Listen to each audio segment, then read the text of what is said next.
Welcome to Paris and welcome to the Stade de France, this magnificent stadium in the shadow of the Eiffel Tower, of course. The stadium is gradually filling up for the first semi-final of Rugby World Cup 2007. Of course, it is England who are playing France. Both teams going for their third final in Rugby World Cup history.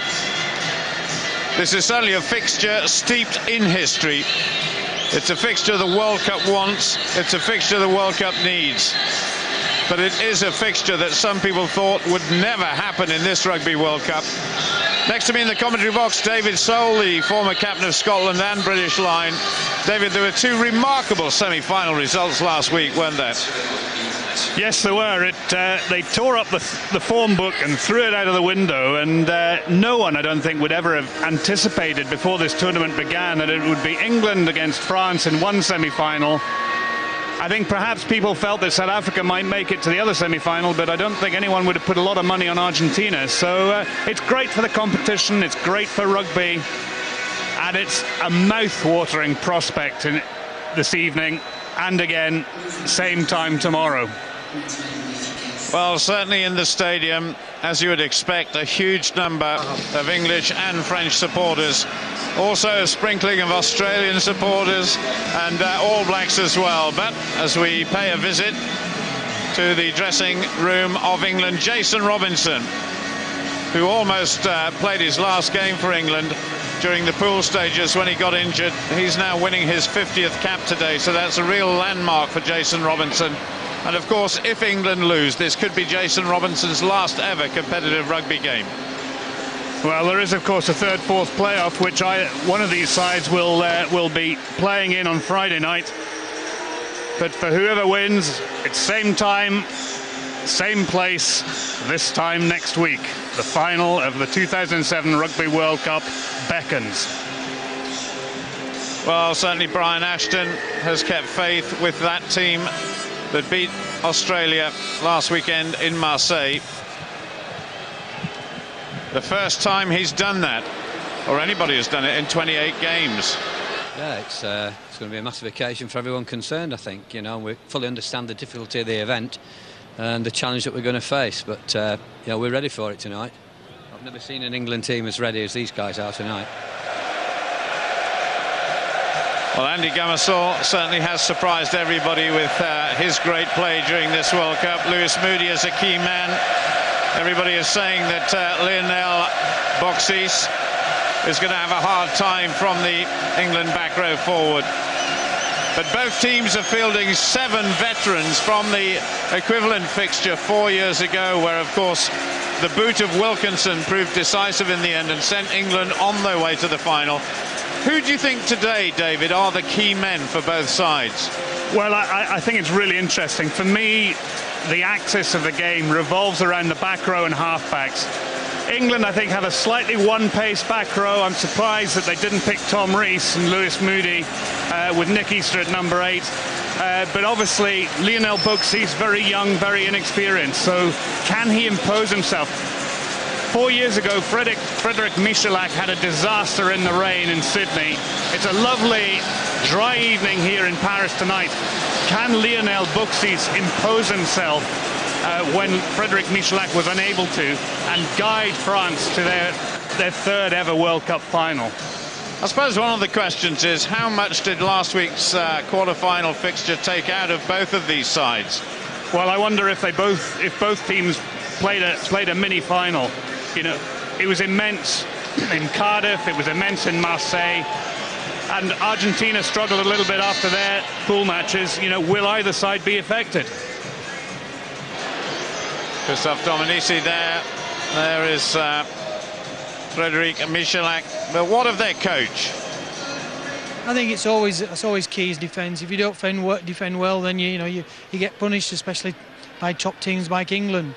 But there's lots of other factors that go into it, particularly like last week there was the kicking, the chasing, and many other aspects of the game. David Ellis there speaking on behalf of that man, Bernard Laporte. They're certainly one of the key men. Front row forward, Peter de Villiers. And interesting that the captain here, Rafael Ibanez, is up against England's captain and Wasps teammate, Phil Vickery. No love lost on this occasion, but great teammates. Yes, I think they go fishing together. There's been a lot in the press made of that rivalry this week. Two club mates, but I don't think there'll be any quarter asked for or indeed given later on this evening when they lock horns in the front row. Well, as I was saying earlier, there are 7 veterans there from the semi-final 4 years ago. Certainly some of the key men to watch out for. Well, we've mentioned Rafael Ibanez, their skipper at hooker, Serge Betson, of course. Indeed, the whole of the French back row. Thierry Dusautois and Julien Bonnet have been absolutely outstanding at 6, 7 and 8. As far as England are concerned, well, we mentioned Jason Robinson before, 49 caps prior to this game, so he hits the half-century. Paul Saki on the wing, the top try scorer for England. Johnny Wilkinson is the leading point scorer in Rugby World Cup history, of course, at 10, and he really punished the French 4 years ago in that semi-final. And Phil Vickery once again captaining the side. Very difficult, I think, to pick a winner here tonight, David. Well, been wandering around the press box saying, what do you think, to all the other correspondents and former internationals, and everybody is saying it is very, very difficult to pick. Two very evenly matched sides, so much at stake. I think England perhaps didn't expect to get here after their opening couple of games in this tournament, but they are here. They've been here before, and it's now a question of can they make the most of this opportunity. France, on the other hand, under a huge amount of pressure in their opening match, underperformed, and now that they've come here the hard way, having defeated New Zealand, can they raise it again? Well, there's the toss-up. Jonathan Kaplan, the South African referee, taking part in his 36th international. And Phil Vickery there choosing which direction England will play in. Two great players, great stalwarts of French and English rugby. And this promises to be a gigantic confrontation. Well, it does. I think, you know, England imposed themselves so well against the Australian tight 5 to win in Marseille last weekend. Can they impose themselves again this evening? You know, and that the opening 20 minutes, a lot has been made of those. The exchanges in the first 20 minutes, and whoever begins to get the ascendancy then might be able to edge the advantage for the rest of the match. But I think, you know, it's going to be a nervous, tense affair, and you can just sense it around the stadium this evening. Well, you can guarantee that when the national anthems are sung, there's going to be a huge amount of passion, not just from the spectators, but of course the players themselves as they line up in front of this main stand that we're sitting in. Bye-bye, England. Well, the next hour and a half or so will tell us the first team to progress through to next week's final. Some fabulous players on both sides, some huge international reputations at stake. And certainly the French as the host nation, particularly after that very first match, the opening match of Rugby World Cup 2007, where everybody said, my goodness, the French are dead in the water. They've come back strongly now. They have indeed, and they've had a particularly difficult route to get to this semi-final. Everybody wanted to avoid New Zealand. Well, France couldn't avoid them, and they took them on and they beat them. So both teams have lost one fixture in the Rugby World Cup so far. South Africa really did beat England decisively, didn't they? And of course that fixture we've just been talking about, that France had a surprise defeat against Argentina. But to be fair, England have developed since then. I mean, they were very poor against the USA in their opening match. They've developed, they've grown. They beat Tonga comfortably in the end after one or two shaky moments. And they'll have got a lot of confidence from that match down in Marseille last weekend. The buzzword at the moment seems to be momentum. England have got momentum because after that defeat by South Africa, they came up against a couple of very, very strong sides who could have easily put England out of the tournament altogether. And then, of course, that remarkable defeat of Australia, a repeat of the World Cup final 4 years ago, last weekend in Marseille. My goodness, that was a great occasion, but not as big an occasion as this one. And I was very interested in your comment earlier, David, about the fact that maybe France and maybe England played their best rugby so far of the tournament last week. Could this be a game too far for both of them? Well, I think that's an interesting point, and a lot of people have been talking about the impact that the bench can make. And when I look at the two benches, people like Chabal, Sarzeski, MISELET, Dominici, Poitrenaud on the French bench, all of those players can turn a game. I don't think England have quite the same ability or quite the same impact coming off their bench. And so if fatigue does make a difference, well, I think France maybe just have an edge. Jason Robinson, he's not the captain of the team, but leading England out on the occasion of his 50th appearance for his country.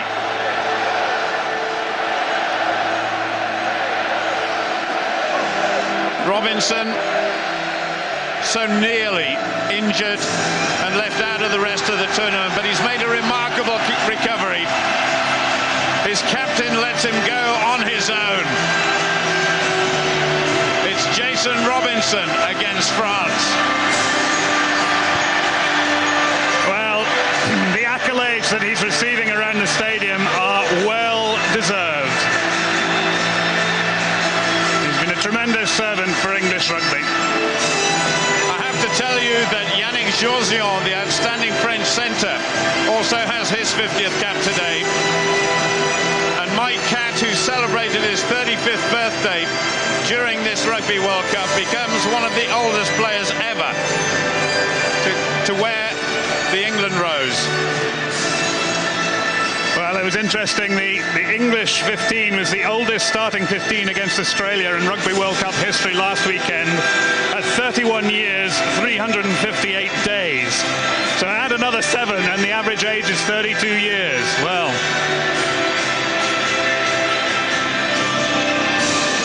Johnny Wilkinson sure to be a target man by the French. And can Phil Vickery lead his scrum as he did so brilliantly in Marseille last week? So many ifs and buts, but they will all be sorted out in just a little while as we approach the time when both teams have their national anthem.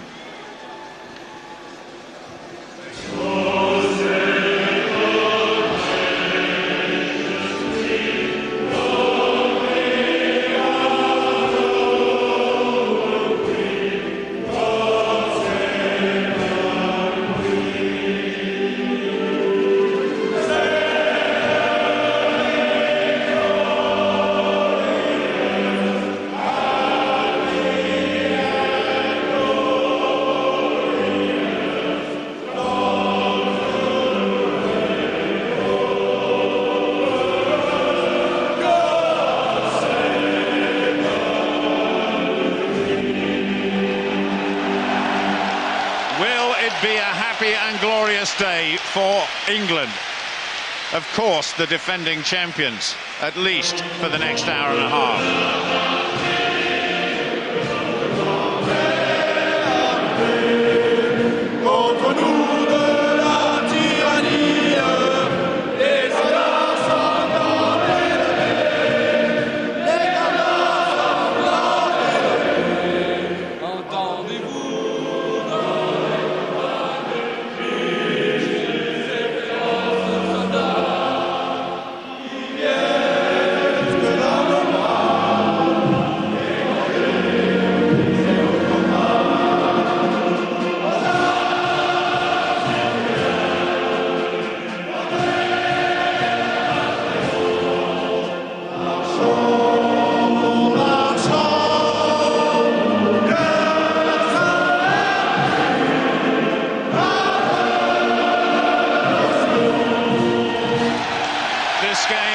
Just for those 22 men, it is for the whole of France.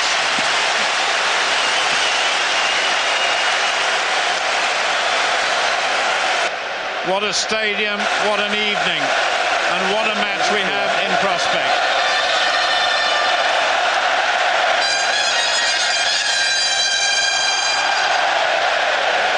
is the England starting lineup, led of course by Phil Vickery in the front row, along with Mark Regan and the almighty figure of Andrew Sheridan, man of the match in the quarter-final last week.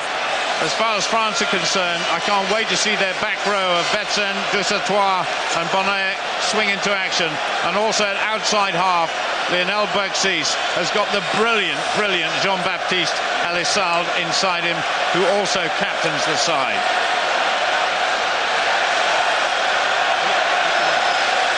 Jonathan Kaplan of South Africa, along with his two touch judges there, Paul Hannis of New Zealand and Marius Jonker. The semi-final is underway. What a brilliant atmosphere we have in the Stade de France.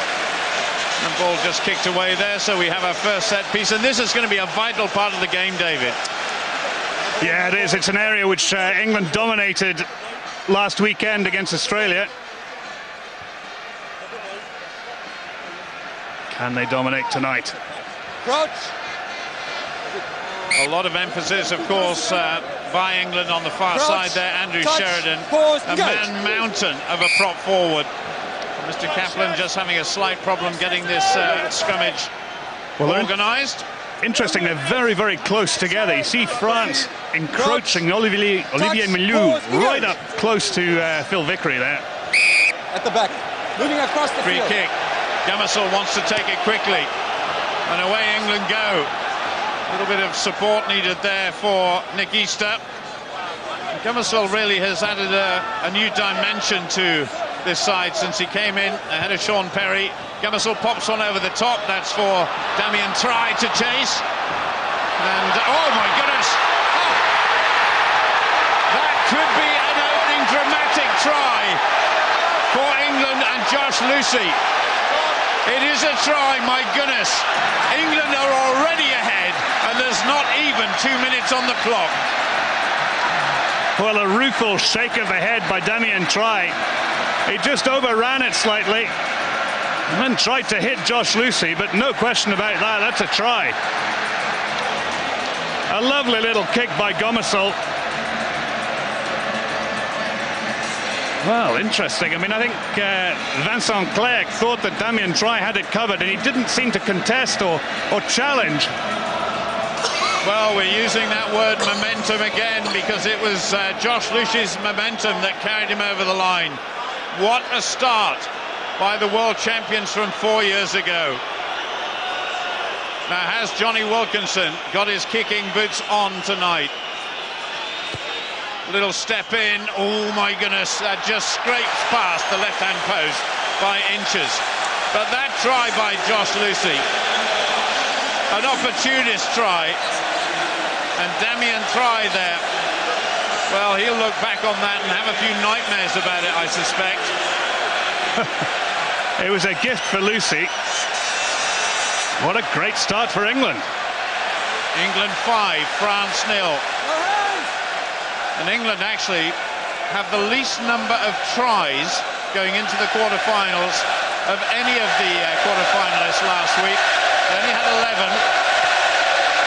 Wilkinson. Well, you mentioned that they've scored fewer points than any other of the semi-finalists. They've only scored 120 points from all of their group matches in the quarterfinals. Almighty second row forward there, Fabien Pelouse right in the centre. He wears number 4 today, and partnered by Jérôme Thion. The same second row combination, incidentally, that played in the semi-final in Sydney 4 years ago, but it's France now who go driving on.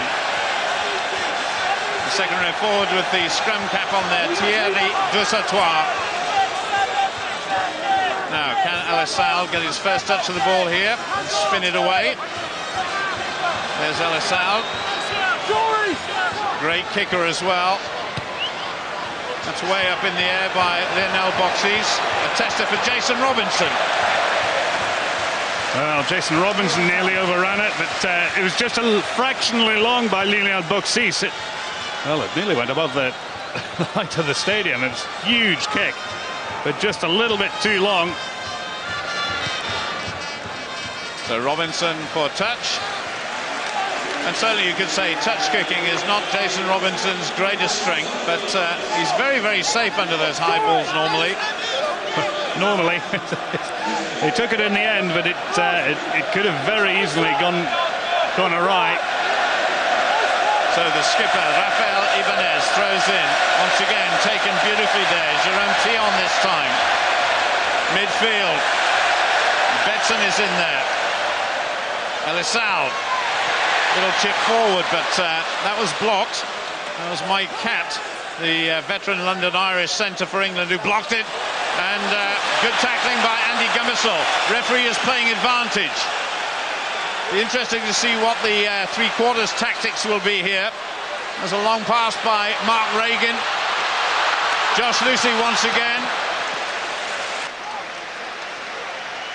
Well, the line-up out wide had a little few too many forwards there, but good pressure there by Gummesel. He's had a renaissance during this World Cup. Lucy just being bundled into touch there. But a great start by both sides. Interesting to see France attempting to move it wide early on. I just wonder if that's an indicator of how they're going to try and break down this English defence. Well worked at the back of the line.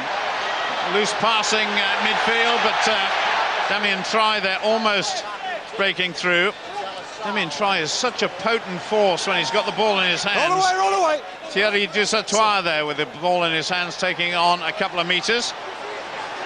David Marty for France. Up towards the 10-metre line now. Just keeping it fairly tight. Yannick Jauziot, who of course is winning his 50th cap for France today.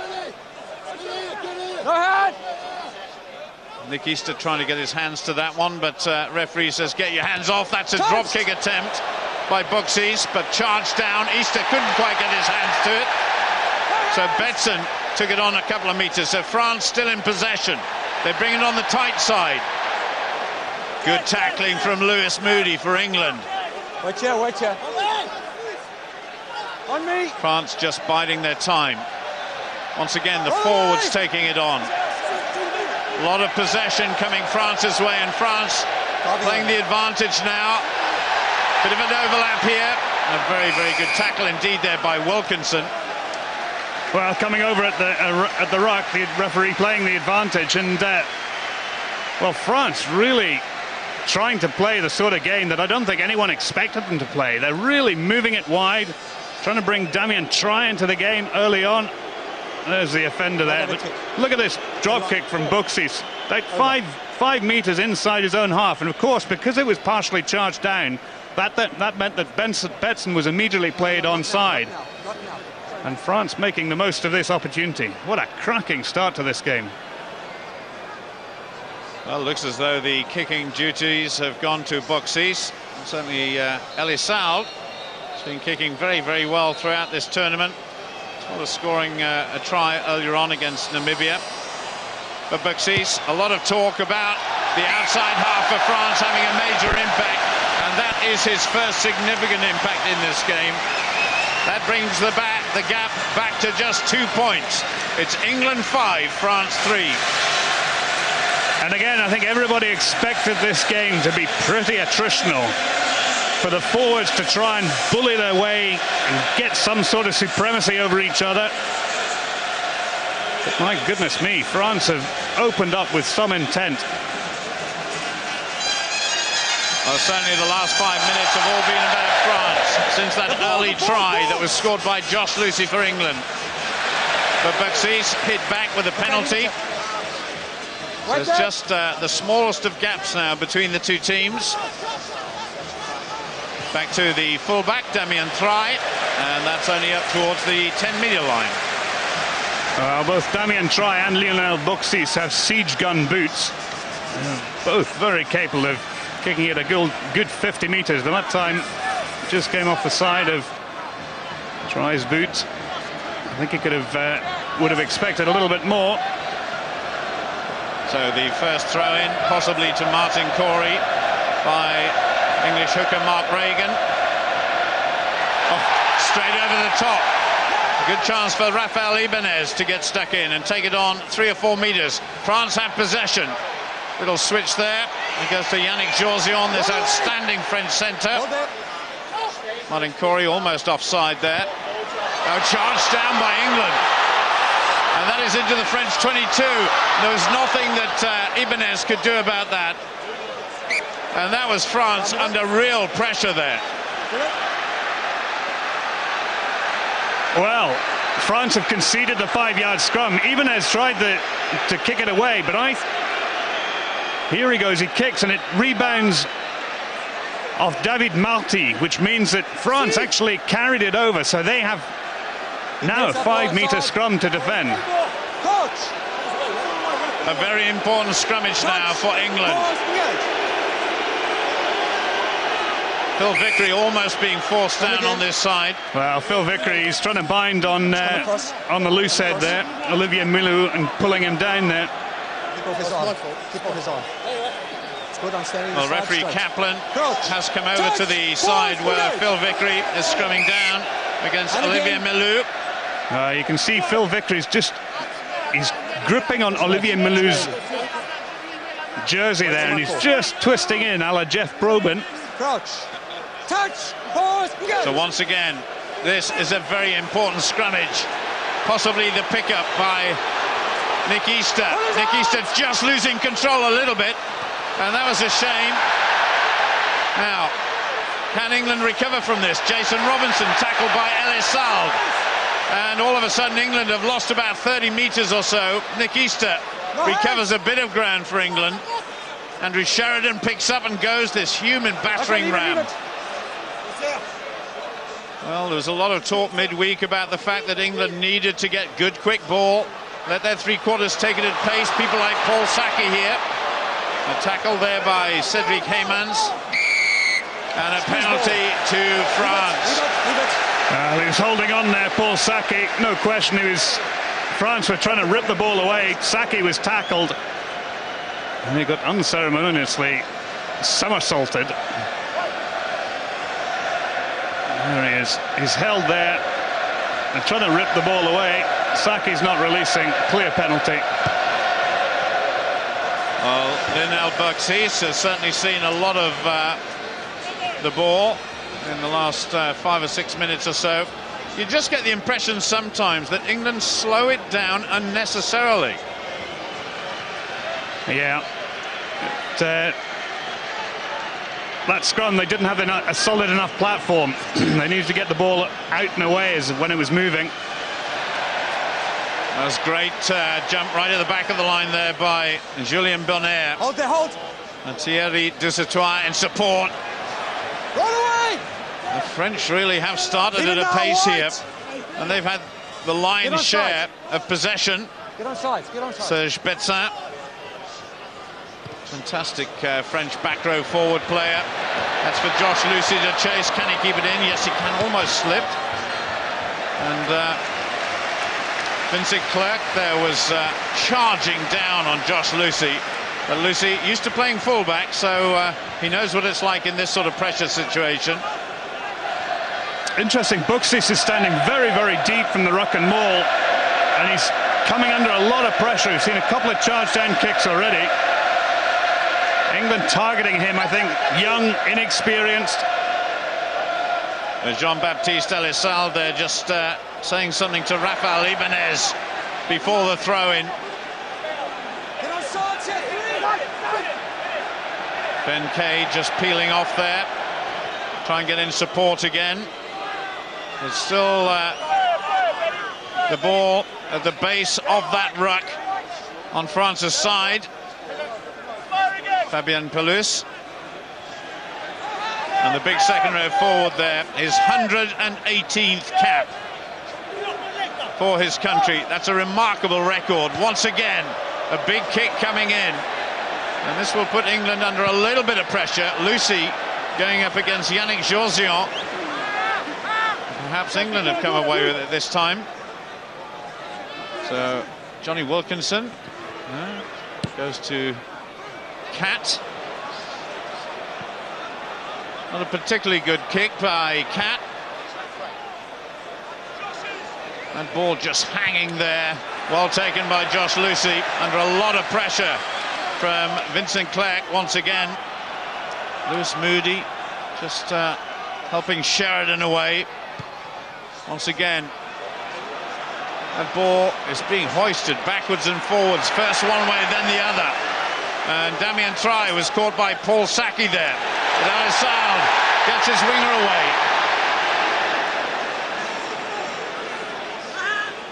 France still in possession. Georgian acting as scrum half, then to Cedric Heymans, who just came in off his wing. Lots of possession for France still.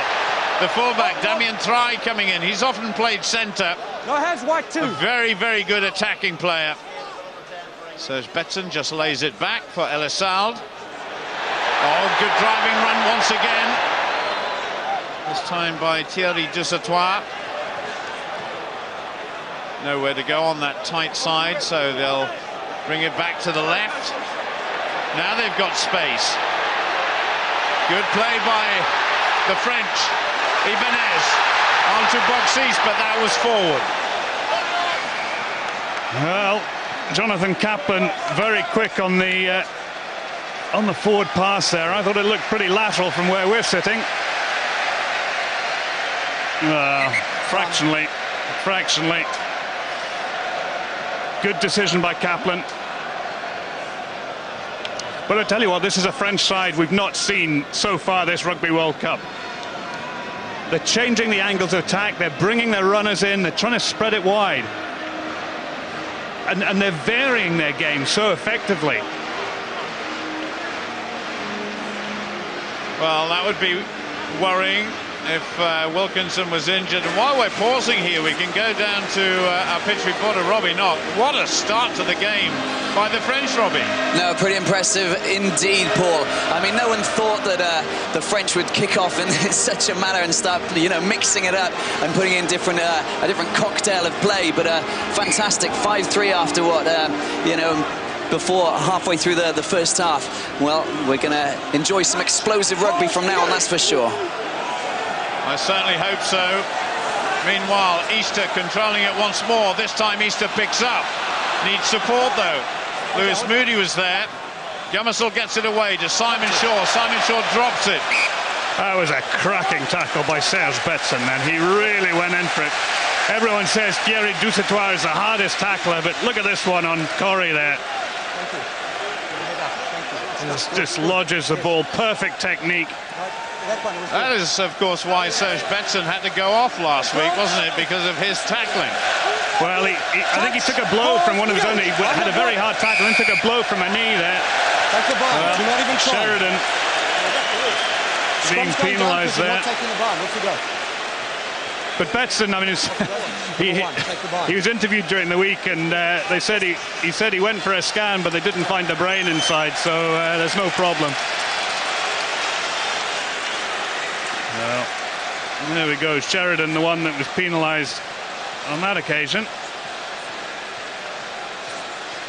France, I think, trying to scrummage very low against England to try and nullify the Sheridan threat, which is absolutely the right tactic. The problem is that when you scrummage low, you very often collapse. Well, this is just 2 meters inside England's half for Boxis. This would put France ahead. Listen for the cheers. France move ahead in the World Cup semi-final. A lot of kickers saying there's problems with these Rugby World Cup balls, but my goodness me, Boxis gave that a fair old lick. And he would have kicked it from a good 5 or 10 meters inside his own half. It went soaring over the crossbar. So for the second time in succession, Johnny Wilkinson has to restart for England. That goes much, much deeper. Good pick up by Heymans, left-footed, puts it downfield. And Nicky still looking to take a quick one, which he does to Jason Robinson. Robinson, as always, tries to dance around his opponents, but well tackled by Peter de Villiers. Wilkinson, for the first time, really spins that ball away. That's a very good kick indeed by the veteran Mike Catt. Yes, and we've seen a lot of Mike Catt changing to become first receiver from the breakdown with England this evening, and using his kicking ability to try and control play, control the territory. 6 over. 6. And I think that's a really important facet of England's play. Take a bit of pressure off Johnny Wilkinson, use Mike Catt's right boot. Good drive on there by Simon Shaw, just knocking the French off the ball, but a penalty again to the French. A cacophony of whistles in the Stade de France for that penalty there, and he's a little bit of back chat to the referee. He's conceded another 10 metres. Well, they're passing it on to Cedric Heymans, who I think is left-footed. So it's exactly the right side for him. Left winger. There we are. Over the halfway line. And certainly just in the last couple of minutes, a bit of indiscipline in the English forwards. Yeah, there you are. You can see Martin Corey there going in at the side. I think, particularly in those situations, you're much better off just letting the opponents kick the touch, and at least you've got the throw-in. Having conceded the penalty, France now have the throw-in, and the likelihood is that they will win unless something goes wrong. We've just seen Peter de Villiers go right to the back of that line. There's the skipper, Ibanez. Brilliantly taken by Fabien Pelouse right at the front, who drives on, and he's got the number 8, Julien Bonner, in support as well. This is very good play indeed from France. Now they spin it away. Standing very, very deep indeed, and Damien tries in the line. No support coming. Certainly didn't arrive as quickly as he might have liked it, but Elis Salles gets it away. That goes as far as Jérôme Thion. Good pick up there by de Villiers. White 10, no! Once again, Betson. This surely can't be a drop kick. Just scoots over the top of Josh Lucy's outstretched right foot. And that was a great bit of kicking, positional kicking by Lionel Boxis. Well, I think most of the crowd thought that Lucy had touched that on the way in. He just withdrew his foot in time.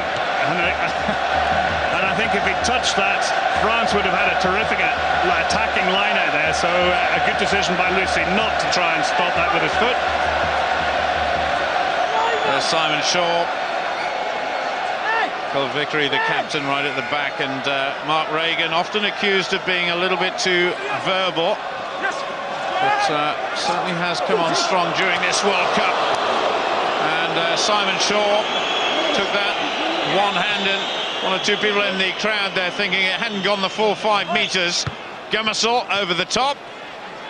That's got England out of a little bit of trouble, but France can now go on the counter-attack. Jason Robinson's looking for that one. And the touch judge puts his flag up, and Jason Robinson did not like that decision at all. Well, I'd like to see this in replay. He was obviously very aware of where the touchline was. Now watch, he takes the ball. Well, I think he released it before he ran out, and I think he's probably justifiably upset with that one. Now what can France conjure up here? Almost missed it to Dusatoir, but it was taken on by Pelouse. France standing very, very deep. Boxis left-footed and made a bit of a mess of that one. Gumasol. Gumasol's quite a useful kicker. But that is just kept in by Cedric Heymans, who spins it way, way across the field. That goes into the arms of Damien Traille. Wilkinson spins it away, just curls out there, just round about the halfway line. And Johnny Wilkinson still looking at that arm of his.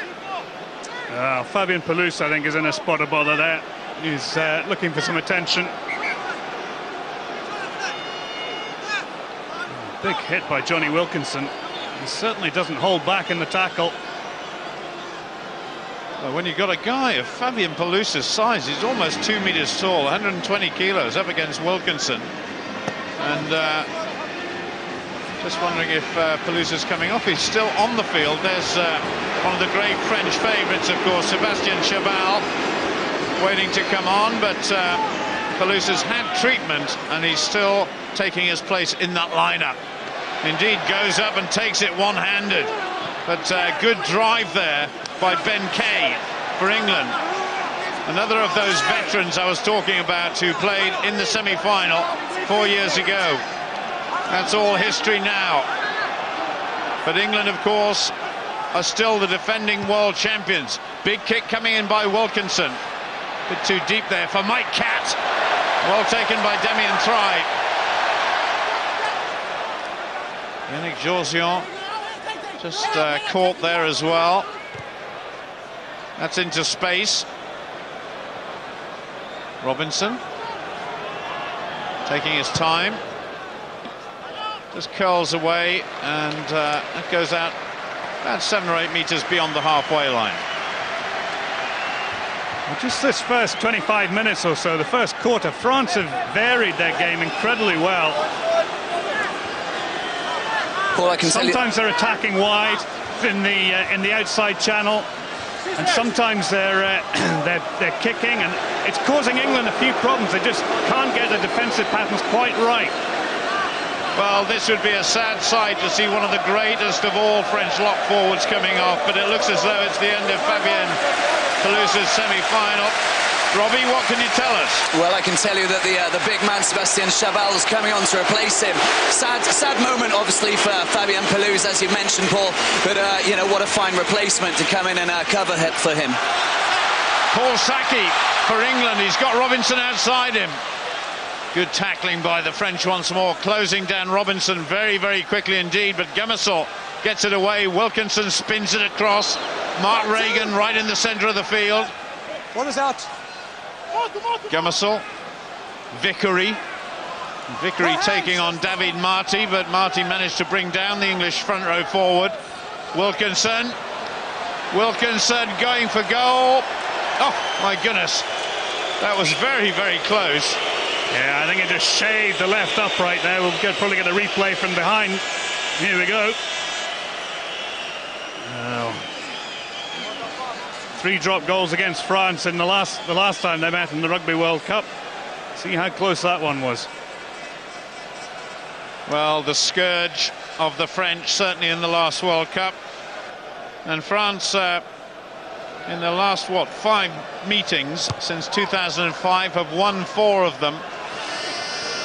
So the record books will show that France are certainly the world-ranked side, much, much better than England at the moment. But England have come on strongly in this World Cup, and that is a little grubber, or a big grubber, should I say, into the arms of Damien Thry. So quite a kicking game going on here, David. Yeah, there we saw another example of Mike Catt taking the first ball, putting it out to Johnny Wilkinson at outside, who then put the big left-footed wipers. So varying their first receivers, England. Once again, the fullback trying to put England under a bit of pressure. And Josh Lucy bundled out into touch, but England actually have the throw-in. Well, smart play by Lucy, but the crowd don't like it particularly much. Watch him. Just off the Frenchman's knee. Whatever did we do before slow motion replays? So England, good take at the back of the line there by Martin Corey. Martin Corey's not just a useful back row forward, he's a very good line-out jumper as well. But what about that drive by the French?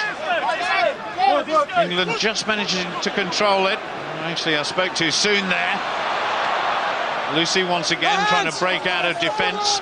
Wilkinson in support.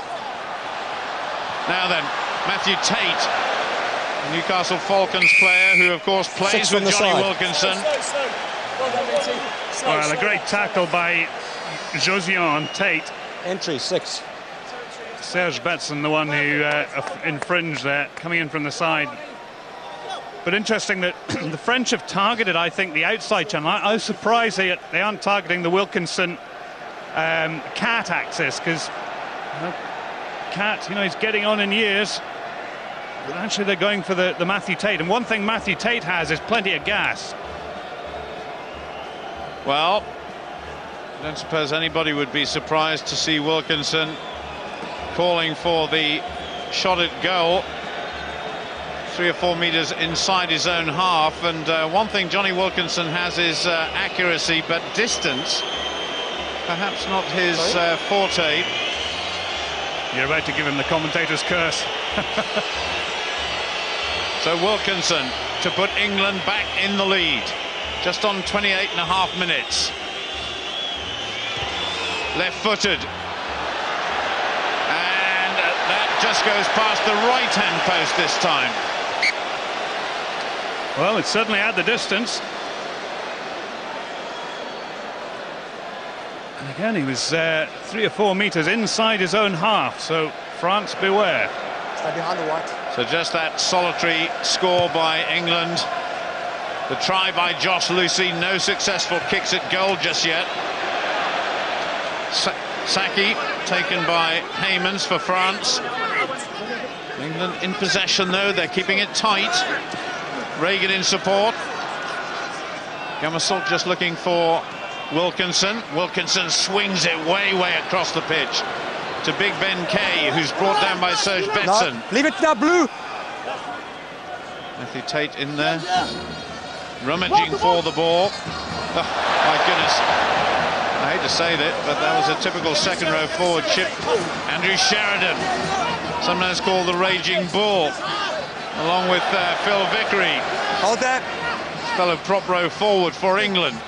Wilkinson once again to Tate. Tate tries to whip it across to Moody. And that looks as though it was forward.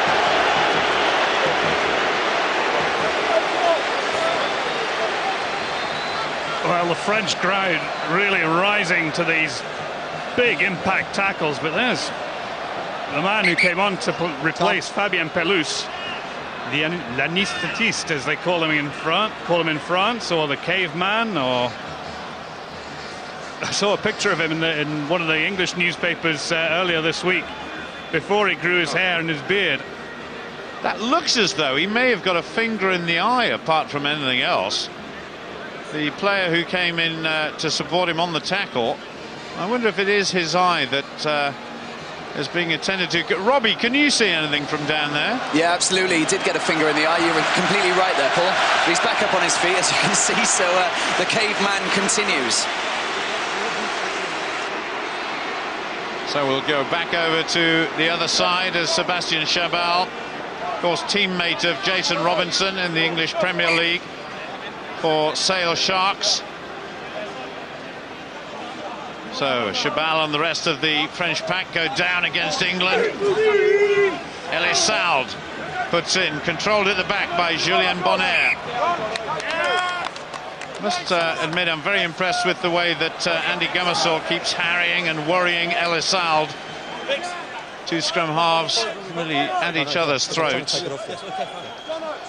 Well, Chabal's a number 8 normally. He's not usually a second row. You just wonder how much that's going to impact this French tight 5. Controlled once again by Bonner. Elissalde whips it out to Bouxis, who puts it across towards Saki. Saki's really done nothing wrong. I mean, you can't blame him for that. No, it was an inch-perfect kick by Lionel Bouxis there. Just varying their game very well, France. Well, we're certainly inside the last 10 minutes of this first half, as the French crowd delight in seeing Paul Saki run that ball out. Another Wasp player, of course, teammate of the French captain, Raphael Ibanez. Lawrence Delalio, of course, another Wasp player. He's on the bench, and I'm sure we'll see Delalio come on in the second half, being used as an impact player these days. Just on the far side there, Thierry Dussatois was complaining about something to the referee. Lewis Moody took it on. Gamasol hoofs it up the field. just inside for Cedric Heymans. That's very high. Jason Robinson makes the mark. Robinson goes. A lot of kicking going on during this first half. Yeah, there is. Some of it's been pretty good, but some of it's been a little bit overcooked. That last one by Heymans just too deep, an easy take for Robinson. No pressure from France because Heymans had to put all his forwards on side. Still 6-5 to the host nation, France. Of course, trying to make their third ever Rugby World Cup final since 1987, as are England. England winners once, and then of course they lost against Australia back in 1991 at Twickenham. There's this outstanding back row forward, Thierry Dusautoir, born in the Ivory Coast. That goes way over. Good pick up by Mike Catt, the English centre. Gamasol pops it over the top, straight into the arms of Heymans. Yeah, well read by Heymans. Again, a little bit overcooked that time by Gamasol. No pressure. Well, certainly we've seen a lot of Cedric Heymans, the Stade Toulouse winger, during this first half. Certainly got a good boot on him. That could be well taken quickly by Gamasol, but decides not to. Gamasol, of course, now playing for Harlequins. There's Heymans. Certainly, we've seen a lot of physical stuff during this first 33 minutes of play. Yeah, and just looking at the stats, the territory is definitely in France's favour, but the possession has actually been quite even. And when you look at the tackles, it's about 37 to England, 32 to France. So again, that is a good indicator. Well, that was a tap back from Ben Kay, pounced on by Serge Betson. Chabal tackled by Phil Vickery. And Dusautoir and Bonnet getting stuck in to try and relieve the ball. Buxis, drop goal attempt. It's going to fall short into the arms of Jason Robinson, who very quickly brings it up towards the 22, and that goes into touch. Well, I think Buxis is trying to do a pale imitation of Hernandez for Argentina. He's had drop kicks from all of the attempts have been from the 10-meter line or beyond, so very long attempts. He's not struck any cleanly, and actually the way France are playing, I think he'd be better keeping it in hand. France look far more dangerous running at England than, you know, trying to score points through the drop goal. Well, certainly, David, you suggested before the game the Buxis channel of running could be an area that England would attack, but I have to say England haven't had too many chances to attack so far in this game. And that is certainly too deep by Cedric Heymans. That will be easily controlled by Jason Robinson, and we'll have a dropout on the 22. Yeah, poor kick by Heymans. Poor decision. He should have, I think, tried to stay in field, look for his support runners, or at least try to go for a territory type kick. So Wilkinson, I think he'll be hoping to put this quite close to his forwards. Just asking everybody to stand back. Tries to curl it round. That's over the 10-meter line, taken by Dusautoir. They call Dusautoir the Dark Destroyer. So France, Buxis once more, certainly been peppering the Jason Robinson area, and for the third time in this first half, Jason Robinson makes a mark. Just wonder how Bernard Laporte and Joe Mazzo there will be thinking how this first half has gone for the host nation. Well, I don't think they've made the best decisions for all of the possession they've had. As I say, when they've kept the ball in hand and they've attacked out wide, they've looked very dangerous. But Buxis that time, he knew as soon as he'd struck the ball it had gone too far. He shook his head and he walked back, expecting the return kick from Robinson. So France really have to do more with the possession they're winning. There's Dusautoir, incredibly mobile and very fast when he gets the ball in his hands, and there he is again, leaping high to win it for France. Betson takes it on another meter, and certainly a score at this stage in the game would be crucial for either side. Hoxies. And Georgian sent it on there. But that was knocked forward, so England will have the put-in at the scrummage. Well, England very lucky because David Marty just spun out of that tackle there. Matthew Tate, oh, he just couldn't hold it, and he was clear, and he had support runners outside him. My goodness me, they would have been in trouble there. Don't shift out straight. Kept a hold of that. Don't shift yet. Crouch. Touch. Just inside England's half. No difference significantly in terms of the number of handling errors of either side. Let him bind. Let him bind. You're taking it just down. coming out to 2 minutes to go in the first half. A single point separating two great rugby-playing nations. England and France in this first semi-final of the Rugby World Cup. Gummesel to Robinson, back inside to Lucy. Good tackle. Once again, it's that man, Serge Betson. Now swung away to Wilkinson. Wilkinson, of course, misses out Shaw. That's a wild pass from Mike Catt to Matthew Tate. Made it very difficult, but Simon Shaw picks up. Just tries to settle things down a little bit. Gummesel. Wilkinson pops one over the top. 2 minutes and that should be safely in the arms of Damien Traille, who just has a little look there to see where the space is. Not a lot of space going, to be honest. Mike Catt with all the time in the world. Back to Cedric Haymans. So this half just fizzling out a little bit. Elisal just has a look, but decides to pass it back to Haymans. That goes into touch, and there's just under a minute and a half to go, and we may have a problem with Josh Lucy. Yeah, hard to tell what it is, whether it's a calf or an ankle injury, but again, I think when you get to half-time, France will be disappointed that they've not made more of that. It's that man Dusatoir. He gets through a huge amount of work. He's been the real find for France this World Cup, I think. Absolutely. This is only his 9th international cap. It was Martin Corey there who just managed to get a single hand to that. Mark Given. Once again, Cedric Haymans will be able to push this one upfield for France. But Chabal there putting Gummesel under a huge amount of pressure. Yeah, totally committed to that one.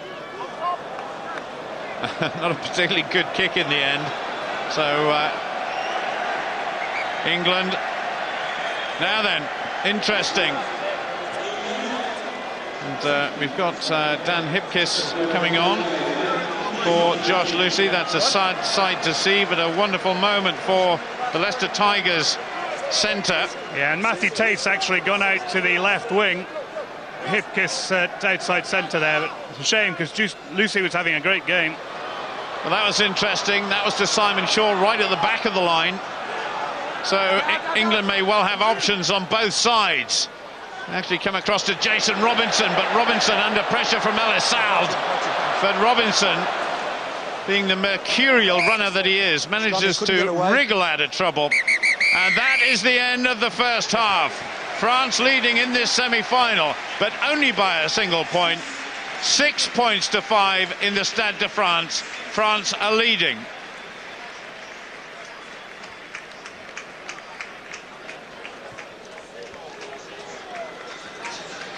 Well, that is a sad sight to see Josh Lucy hobbling out and back into the changing rooms, and a lot of talking to be done, I suspect, on both sides as we watch Julien Bonner and Sébastien Chabal leave and go and probably get a rocket, I would have thought, from Bernard Laporte. I just wonder what Mr. Ashton will say to England. But there is the situation at half-time. That's the story. 6 points to 5, a huge amount of commitment from both sides, but not a lot to show for it. Well, that's right, and I mean, England shocking everyone with that very early score by Josh Lucy, and it really set the tone for the game. It's been an enthralling game. I think everybody thought it was going to be an interesting game, but a very evenly balanced, evenly poised match. Hard to tell from the statistics who's dominating, because they're all so even. Tackles, possession. France dominating perhaps a little bit in territory. I think France will have wanted to have made a little bit more out of what possession they've had. You know, they've overcooked some kicks, but they've been varying their tactics very effectively, I think, and look particularly dangerous when they keep the ball in hand and they attack that outside channel around Matthew Tate. Well, certainly interesting that when you look at those statistics as well, it doesn't really tell the story of this first half, in the sense that, with the exception, of course, of an opportunist try by Josh Lucy, neither side has ever looked like crossing the other's line. No, not yet, but you know, France, for me, have looked the more likely team to score a try. You know, again, apart from that obvious try by Lucy, there you see he picked up an injury in that tackle by Dussetois, but you know, even that was an opportunist try. It wasn't something that was created out of, you know, a patient build-up. It came from the kick over the head, over the scrum by Gomersall, and you know, if one's honest, a bit of a mess up by Damien Try. There he's running it back, overcooks it, the ball bounces up, and you know, Lucy makes the most of it. Well, that shocked not just the French team, but I suspect the whole French nation. And as I said during the commentary, Damien Try there, he's going to look back on that and he will have recurring nightmares. Yeah, but you see the French winger trailing back, Vincent Clerc. He should have put more pressure on Lucy, I think, and it should at least have been a second defender there to tackle. But he obviously thought that the Try had it covered. You know, these rugby balls, they're oval, they're unpredictable. Well, certainly for about the next 10 minutes or so, it was all about France attacking and England defending. And then came the first of the French penalties.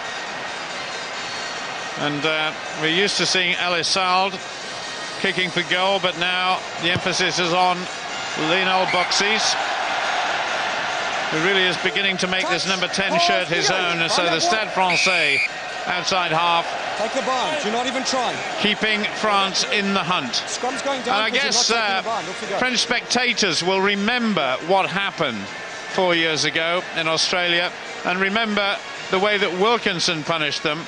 And it's good that Lionel Boxys has got his kicking boots on tonight. Well, his kicking from ground has been exemplary. I mean, that had another 10 or 15 meters on it from a distance perspective. He struck it beautifully. For me, his kicking from hand hasn't been quite so good. He's overdone some of the punts, and also he's tried drop goals from far too far out. I think he'd be better playing a little bit flatter and getting his centres into play. You know, use Josian to attack Mike Catt, use Marty to attack Matthew Tate, and Try coming in from fullback has been very effective. And you know, I think they need to do more of that in the second half. So just 2 successful penalties from France, and that try by Josh Lucy, the only scores that we've seen so far. Perhaps we can go down to the pitch side once again and talk to Robbie. Robbie, did you get any sense at all as to the problem with Josh Lucy? Well, perhaps Robbie's not there at the moment. We'll catch up with him a little later on, but certainly Josh Lucy, again, one of the veterans of the England side, and somebody who played against France in that semi-final 4 years ago. And coincidentally, another of the players that has gone off, Fabien Pelous of France, the Stade Toulouse lock forward, he also played in that game. But everybody here looking forward to the next period of 40 minutes, which will see one of these teams go through to the World Cup final. Yeah, I mean, you mentioned Josh Lucy there. I think it's very unfortunate that he's gone off, because for me, he's been one of the most dangerous backs in this first 40 minutes for England. Obviously scored the try, but you know, some of his decision-making's been good. He's come off his wing, he's looked for work, and you know, defensively he's been very good. And I just wonder how much the reorganisation in the England three quarters will impact them in the second half. You know, normally you like a one-for-one substitute, but you know, this time they've had to bring Hipkiss into outside centre, put Tate at the wing. And it's never great to have you know, as many changes as that. Well, one or two people, you know, David, have said that Matthew Tate's natural position is on the wing. We've seen him play in the IRB World Cup Sevens tournament, and we know how quick he is. So it'll be very, very interesting indeed. Sorry, I'm just laughing at these two enormous French rugby shirts. But it'll be interesting to see how Matthew Tate gets on there. He hasn't really been given space to move throughout this World Cup. He hasn't been given the ball at pace. So maybe this could be his opportunity. No, that's right. And he is very, very quick. There's no doubt about that. He had a bit of a baptism of fire for his first cap. Andy Robinson picked him for that first international against Wales, and Gavin Henson dumped him unceremoniously. Interesting they should bring on Hipkiss instead of Jamie Nude, instead of Toby Flood.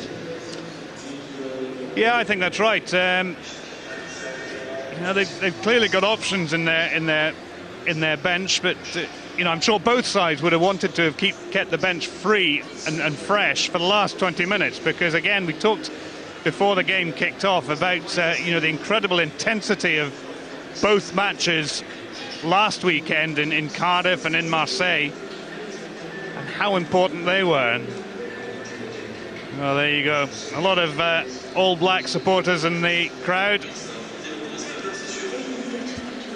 You can't underestimate that victory last week by France over New Zealand. One or two people obviously said, I think unkindly in some ways, that France didn't win it, but New Zealand gave it away.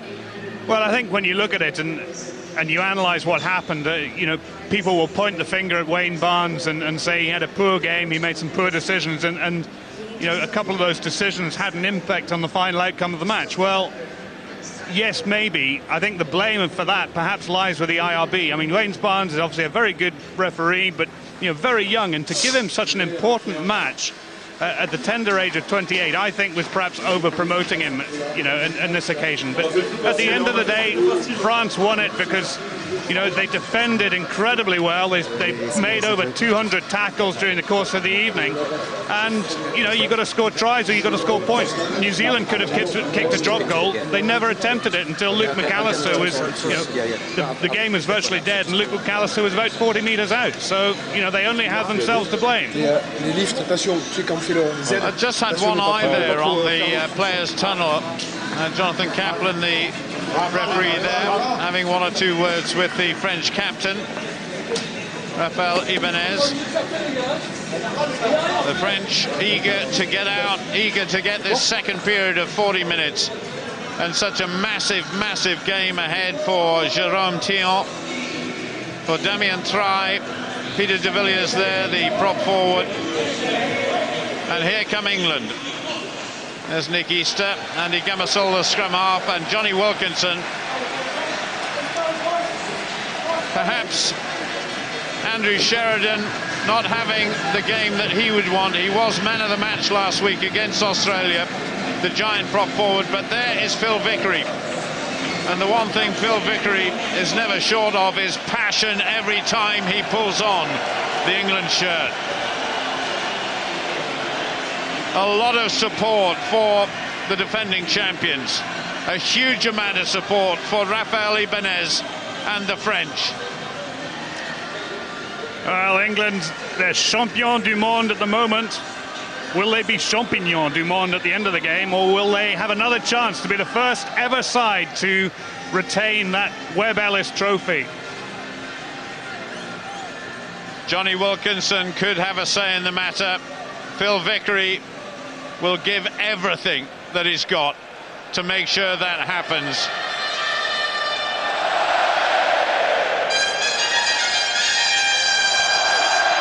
Johnny Wilkinson getting ready to kick off. 40 minutes of scintillating rugby in this first semi-final of Rugby World Cup, and at the moment there is only a point separating the two teams, and already a very well taken drop kick there by Wilkinson. The ball being ripped out of Nick Easter's hands there. England lucky to retain it. Wilkinson to Cat, and Cat immediately feeding the rest of his players. Lewis Moody trying to rampage on there. Good run by Lewis Moody. Gummersall to Wilkinson. That goes to Simon Shaw. Shaw dumped on the ground by Sebastian Chabal. Paul Saki gets a little run at the French. And this is certainly better by England, but France now on the counter-attack. And look at the speed of this guy. That was great running there by Hipkiss. He's only been on the park, but under pressure from Cedric Heymans. And just laying it back there. That was very good play indeed by Hipkiss, because he was in danger of hanging on to the ball for too long, and then England would have had a penalty against them. So a little bit of a panic, a little bit of a scare there by England. And Wilkinson gets the ball up beyond the 22. Well, dramatic start there. The ball goes loose there. Saki couldn't control it, and just a straight fly hack and then a foot race. Simon Shaw dumped unceremoniously there. Ibanez trying to find his marker. Who will it be? It goes to the back. Little tap there by Jérôme Thion. Couldn't quite control it, so England pick up and drive on. As Phil Vickery just took it on a couple of metres. Good work by the England captain, Gummersall. Wilkinson. The kicking game continues. Mike Catt trying to put Damien Try under pressure, who knocks forward. Referee playing advantage. Matthew Tate, his first run on this left-hand side for England. This time it's Catt.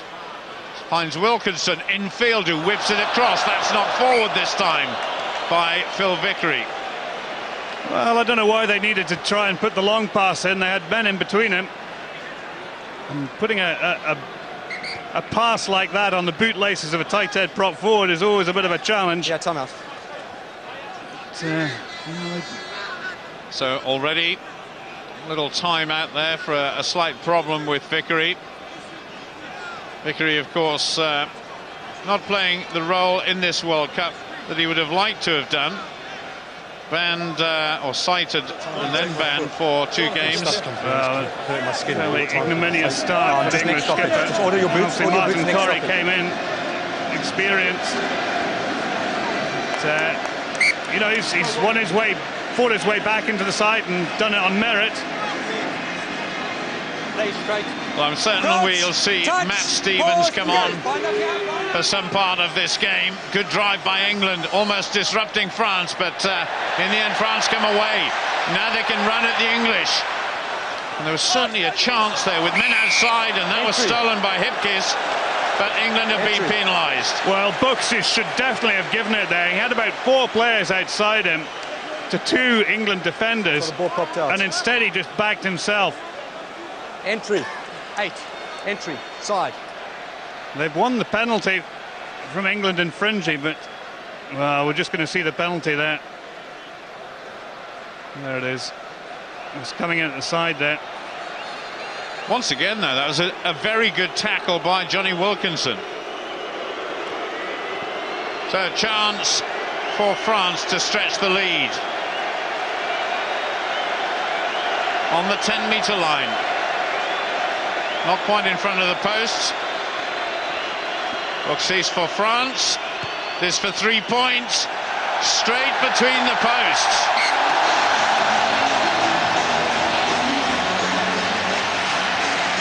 Well, the ideal start for France to this second half, but it could have been more than 3 if Buxis had given the ball rather than gone himself, I think.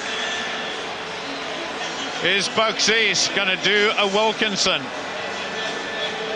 and kick France to victory? Just over 4 minutes gone of the second half. There's the score. France 9, England 5. Oh, bouncing all over the place. France under a little bit of pressure there. Well, Cedric Heymans, I thought, looked very relaxed when he was taking that kick, and if Nick Easter had been just a little bit more aware of where the charge down was, could have caused France a few problems. So France with the dropout. Buxis sends that one very, very high indeed. Bouncing all over the place into the arms of one of the French players. Chabal picks up. Very quickly, a little chip over the top there, but Moody was very quick thinking. Good little run there by Hipkiss. England have got a chance. Matthew Tate 5 metres away from the French line. Gamasol spins it away. Mike Catt has it. Onto Hipkiss once more. Hipkiss being caught midfield, right in front of the French posts. Jason Robinson now. Robinson trying to go inside, but just drifted towards the touchline. England insisting on keeping it on this tight side. That's Andrew Sheridan. And England have a penalty now. Well, Jonathan Kaplan playing advantage from that very early entry at the wrong side from the first ruck from Matthew Tate's tackle.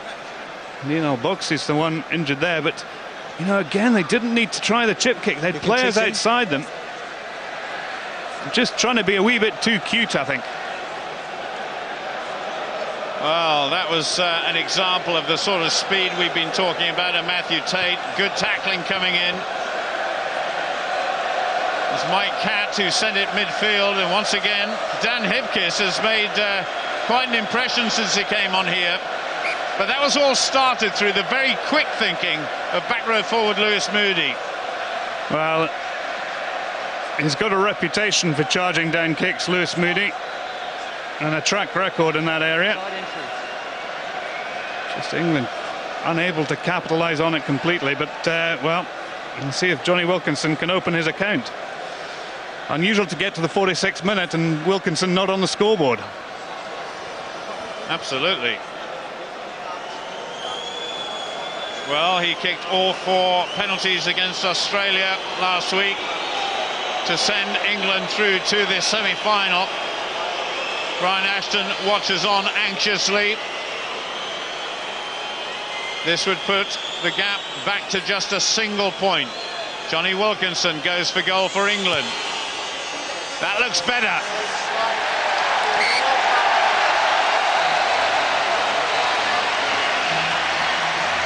Well, not the best angle for Wilkinson. At that time, he kicked it perfectly. England right back in this game. 7 minutes gone of the second half of the semi-final, and once again Johnny Wilkinson, the saviour of England 4 years ago, not just to go through to the final, but of course to win the World Cup. And some charging going on off the ball there. Dusatoir it was, and Ibanez.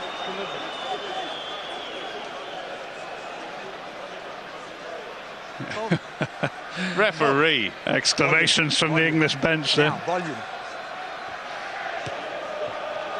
Wilkinson punts that one downfield.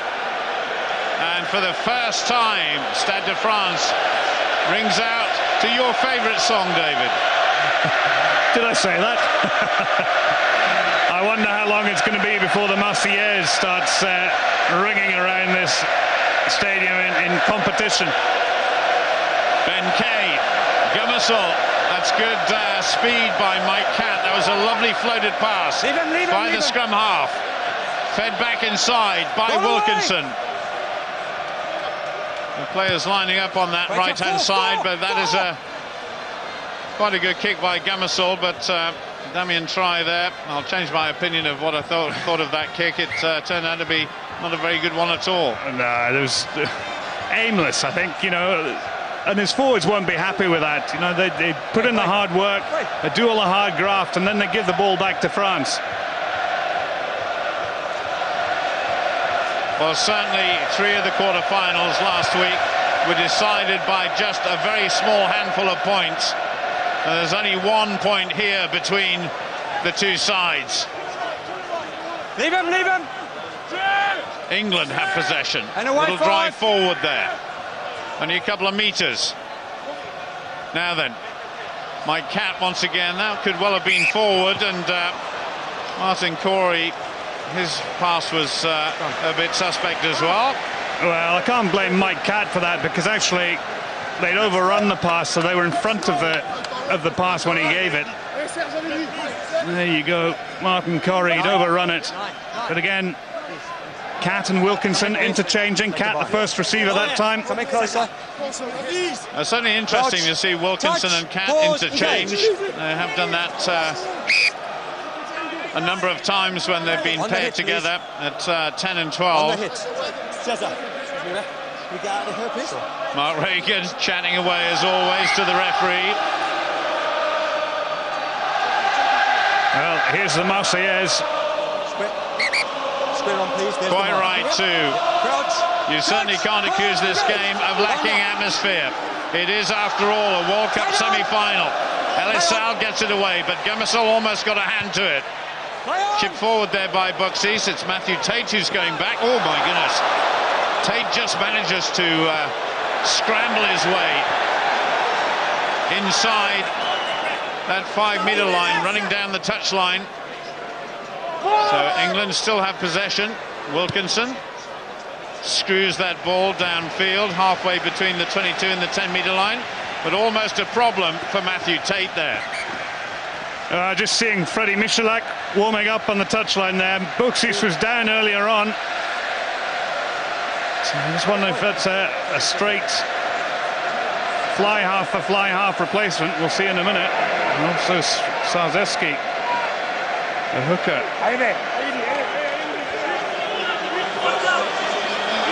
Well, there is Dimitri Sarzeski of Stade Francais for his 22nd cap for France. So Rafael Ibanez leaves the field, and Frédéric Michelak, who, of course, David was saying had a nightmare of a semi-final 4 years ago. He missed 4 penalties, which certainly would have made a difference to the prospect of France going through to the final. As it was England. Little break forward here by France. Oh, my goodness. Andy Gummesel there under huge pressure by Elisal. Well, I think it was the ball ricocheted off his knee into the dead ball area, so it's a scrum to France. And if there was a roof on this stadium, it would be coming off. Great wee kick there by Elisal up the touchline. Well, certainly a very important scrummage here, and the referee just says stop the clock just for a moment. There's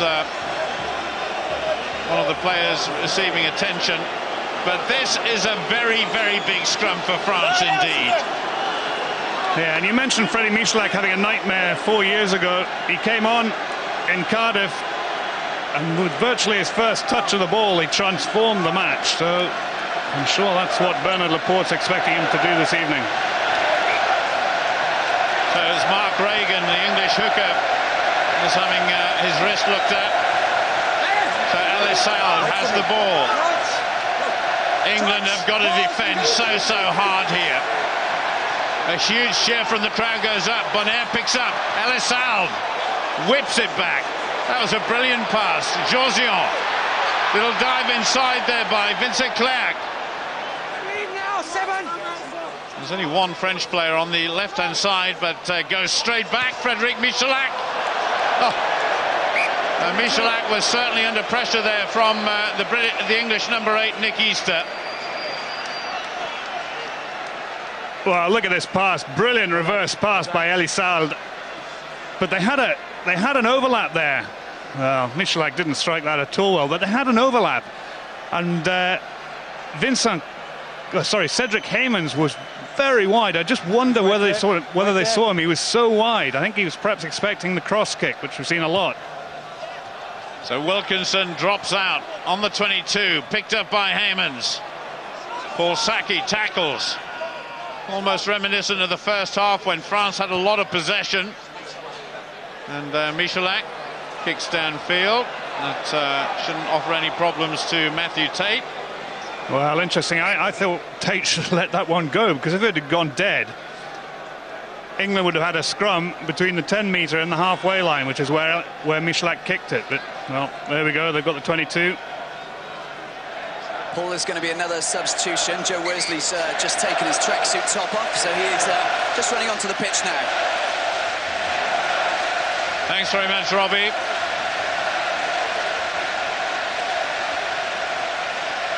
And Lewis Moody it is. Certainly I think, one of the men of the match against Australia coming off. That's a bit of a surprise, David. Well, I'm not sure they've taken Lewis Moody off. Well, Dusatoir on to Vincent Clerc. Elissalde, Michelak, and then to Josion. Haven't really seen a huge amount of Josion during this game. It's another very, very talented player. Serge Betsin gets a dose of his own medicine. Going on the tight side once more. Dusatoir. Good tackle by Johnny Wilkinson once more. My goodness, the outside half has put in a lot of tackles for England today. And that was a good bit of aggressive play for England. Johnny Wilkinson down the field. That goes to Michelak. Under a little bit of pressure there from Paul Saki. Well, that time Dusatoir, he just would have been better to try and hold it up and offload in the tackle, because France had a lot of men there. And then obviously when he went to ground, England very quick, swarming over, winning the ball back. Now have the throw-in. Simon Shaw, another Wasp player. Tallest man on the pitch, in fact, Simon Shaw, but that went to Ben Kay. There's Shaw now. Backwards. That was a bit of scrappy play there. Joe Worsley gets his first taste of this semi-final. The ball in his hands, lays it back nicely for Gummesel. Play on. Gummesel just biding his time. Not quite sure how good a move that was, but Mark Reagan takes it up to the advantage line now. And France just sniffing the ball out there. Looks as though they've turned it over. So whatever it was England were planning did not come off at all. Josion to Michelak. Bit scrappy there from Michelak. So Gummesel tries to tidy it up for England.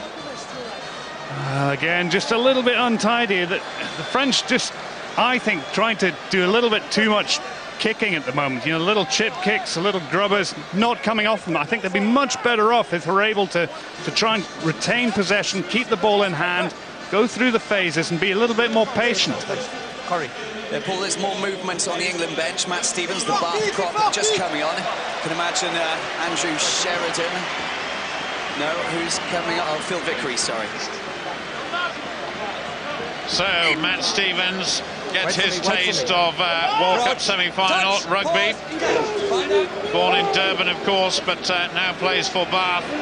And certainly when he came on against Australia, he really made a big, big difference to the performance of the English front row. So both captains, actually. Oh, great take there by Paul Saki. But both captains, Phil Vickery and, of course, Rafael Ibanez, off the field now. Wilkinson. Where's your white for? Looking for space. Damien Try is down there, so is Vincent Clerc. Damien Try. Oh, big kick up towards the halfway line there from the French fullback. Well, he gave that a real lick, didn't he? My goodness me, but fabulous take there by Paul Saki. Real commitment. Under a lot of pressure from Josion at the same time. So just the single try scored in this semi-final so far. There's the England captain, Phil Vickery. So the front row now consists of Andrew Sheridan, Mark Reagan and Matthew Stevens. Reagan goes once again for Ben Kay. Ben Kay, who's playing his 52nd game for England. And for the first time in this game, England trying to adopt the rolling maul. Nick Easter there just standing up in the middle, being pushed backwards by Julien Benair, his opposite number. Gummesel over the top. That's for Saki to chase, but it may be a bit too far. On me here. On me here. And how many times has Vincent Clerc made a mark in this game? My goodness, it's about 4 times. Yeah, and again, too long by Gummesel that time. Sorry, of course, it was Cedric Haymans, wasn't it? But he did that quite a few times in the first half. Damien Try, the French fullback there, plays for Biarritz. Another player who's had way over 50 caps for his country. There's quite a few of those on both teams. Sheridan at the front, Shaw at number 2. There's Ben Kay. Reagan throws. This time it goes to Martin Corey. Now it's spun away midfield. This time Dan Hipkiss is caught. That ball just going loose once more. Matthew Tate, no room to move, but look at that, he's so powerful. Tackled in the end by Jerome Thion. This is better by England. Inside France's 22. Wilkinson goes right-footed. Oh my goodness! Off the left-hand post. Oh, we'll probably see that again in a moment. Meanwhile, Jason Robinson attacks the French. Robinson gets through. Jason Robinson for England. Tackled in the 22. Good pick up there by Stevens. All of a sudden, England have got the momentum, but England have been penalised. Well, that was vintage Jason Robinson. How many times have we seen him do that in an English shirt? Man on his feet. One man on his feet. Wow, look at this. Couldn't get much closer, could you? He didn't strike it. He really splaffed it, and it wobbled its way to the post and came off left-hand upright. But then a brilliant counter-attack by Jason Robinson. Billy the Whiz at his best. Well, that was breathless for a couple of minutes by both teams in defence and attack. The play has just come up towards the halfway line. But that was probably England's best passage of play in the course of this semi-final so far. Well, barring the try, it was certainly the most threatening.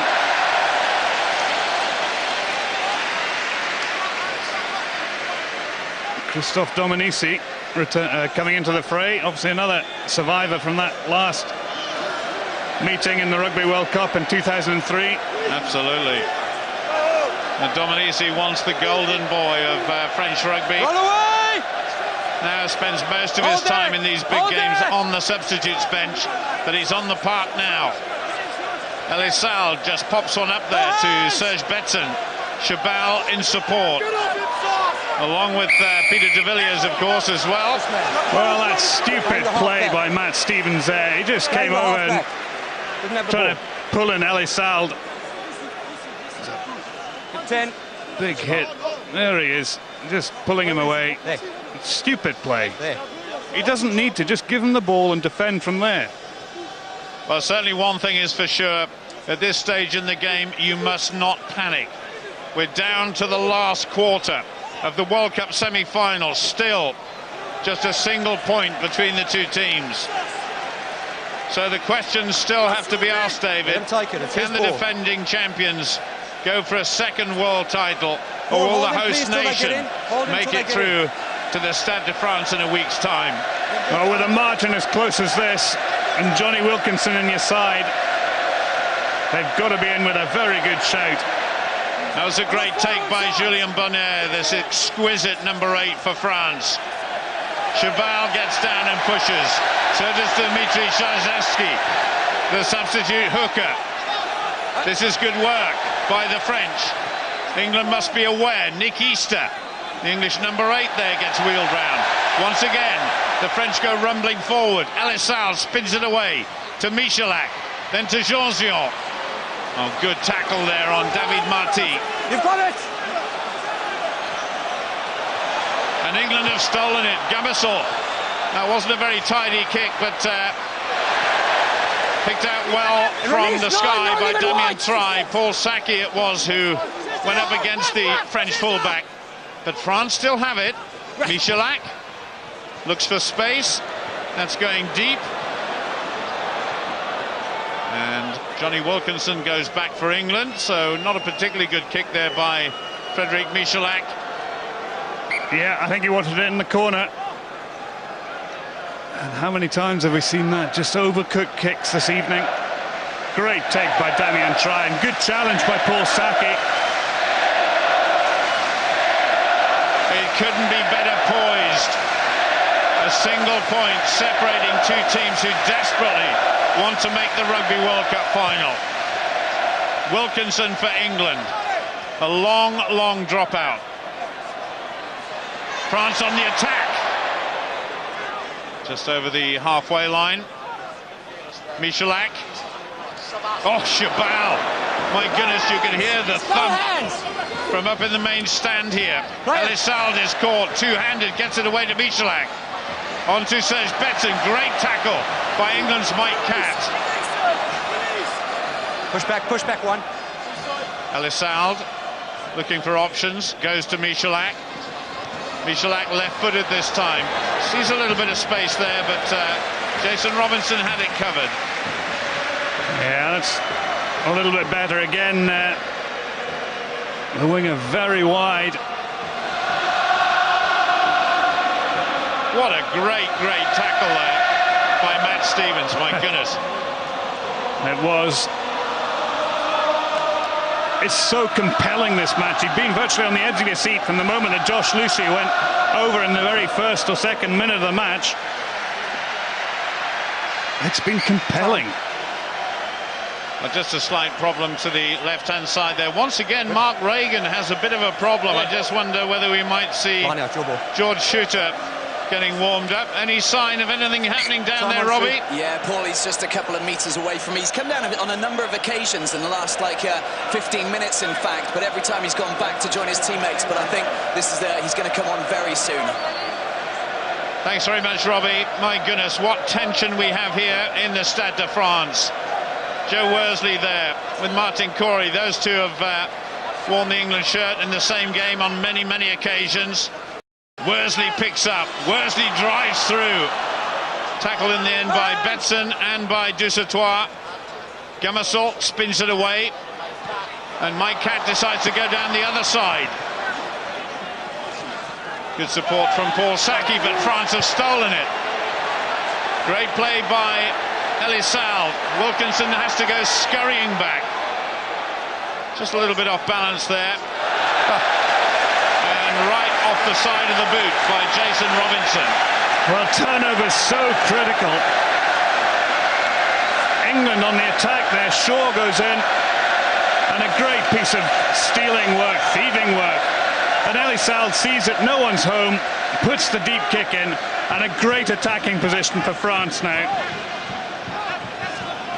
So we've got a couple of changes, Paul. We've got a Jean-Baptiste Pou, the Toulouse prop, who's just come on. George Shooter's going to replace, of course, Mark Regan. And it's Peter de Villiers who's coming off the French team. Well, there's George Shooter.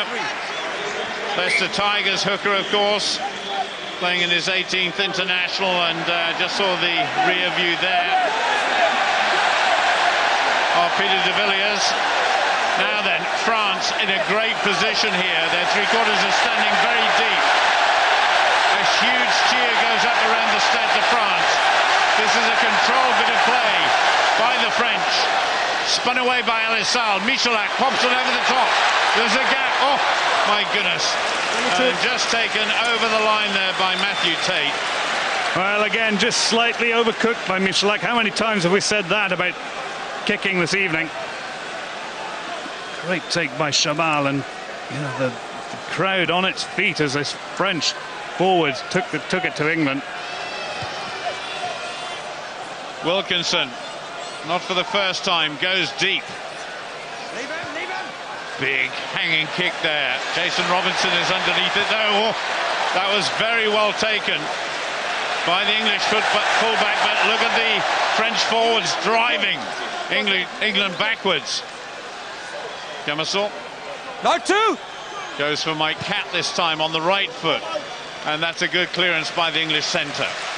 Well, I have to say I had my doubts about Mike Catt inside centre, but I think he's had an outstanding game this evening. He's brought a composure and a maturity to the English midfield, which they've really struggled to find in previous matches. So Harry Nordicky, one of the great names of French rugby, coming on. Serge Betsen it is, who comes off and gets a huge cheer from the Stade de France crowd. What a player, what commitment, and what tremendous tackling the French back row forward has done during this match. Nick Easter getting back to his legs and coming over to the line out, which will be taken by Dmitry Sharzewski. Goes to France once again. MISELET. MISELET gathered by Andy Gamasol. Push back. Elissalde. That's going to test Matthew Tate and Jason Robinson once again. There's almost an opportunity there for France, but France still have it. Elissalde, Jean looking for his winger on the far side. What a great bit of skill there, Vincent Clark. Oh my goodness. Chabal drives on for France. They're only about a metre short now. England have got to defend. Scrum. Oh my goodness. Moving forward. Oh, it's just so compelling. This is brilliant tap tackle. I thought Vincent Clerc was through and in. Brilliant play there by Julien Bonner. What's that tap tackle? Desperation by Joe Worsley. And then the big man Chabal. Look at that. The roars that are going around the Stade de France as he gets the ball and inches towards the touchline. But beautiful play there by Bonner. That was a superb bit of skill in a very, very difficult situation by France. Joe Worsley, though, saved the day for England. But a scrummage just 5 metres out now for the host nation. And a single score here could make all the difference to the outcome of this World Cup semi-final. England have got to defend like they've never done before. Another substitution this time. Toby Flood comes on, and it looks as though Mike Catt has come off for England. Crouch. Touch. Pause. Elissalde. Oh, and they made one of the only mistakes they made in the scrimmage. Stay on. Right there, Gamasol getting Elissalde all wrapped up. Julien Bonner is trapping his arm. A bit of hitting going on there by Ben Kay, and England have got the penalty. Just looking over the far side, David, as to whether the touch judge was going to get involved. Well, he's not interested. He reckons they were just chapping against the French, trying to hold them in. Andrew Sheridan trying to have a word with Mr. Kaplan as well. But that's a real let-off for England, and perhaps a chance blown for France. Well, we're coming up to just 11 minutes to go. Still a single point, and you're going to hear an enormous cheer in a moment as Lawrence Dallaglio, MVE, comes on for his 84th cap. There's Nick Easter, the man he's replacing. All England supporters hoping that this man, who of course helped England win the World Cup 4 years ago, can have an impact now. We're coming up to the last 10 minutes of this game. Harry Nordicke with the headband there, just standing, waiting for Gamasol. Gamasol again puts one over the top, but very well taken. Returned with interest. Jason Robertson waits, just controls it. Football fashion. Not a particularly good kick there by Robinson. Oh my goodness, that was so close. Domonisi, you get the impression if he'd been 6 inches taller, he may have gathered that in. Well, I think he almost actually intentionally left that for Gamasol. Saw Gamasol, thought, well, actually perhaps he overran it a touch. You see Gamasol there collided with the touch judge, and Gamasol is absolutely flat out. Sorry, mate. Coming back? Yeah. Turn back. Well, he's saying he's got a neck problem. Obviously, Peter Richards on the bench, stripping off.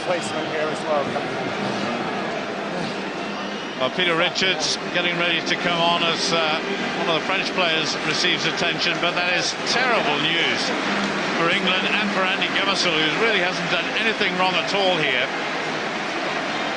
He's back on his feet. That's good news. So So Peter Richards, in fact, trotting up the touchline, saying, "Yeah, I'm going to take your place." So Andy Gummersall comes off. So Peter Richards has his chance to impress now for England. That was just overrun. Shaballo runs onto it.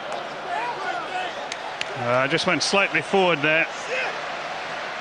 Oh, I tell you what, this last 10 minutes, it's just so finely balanced, this match. Very hard to tell how it's going to pan out.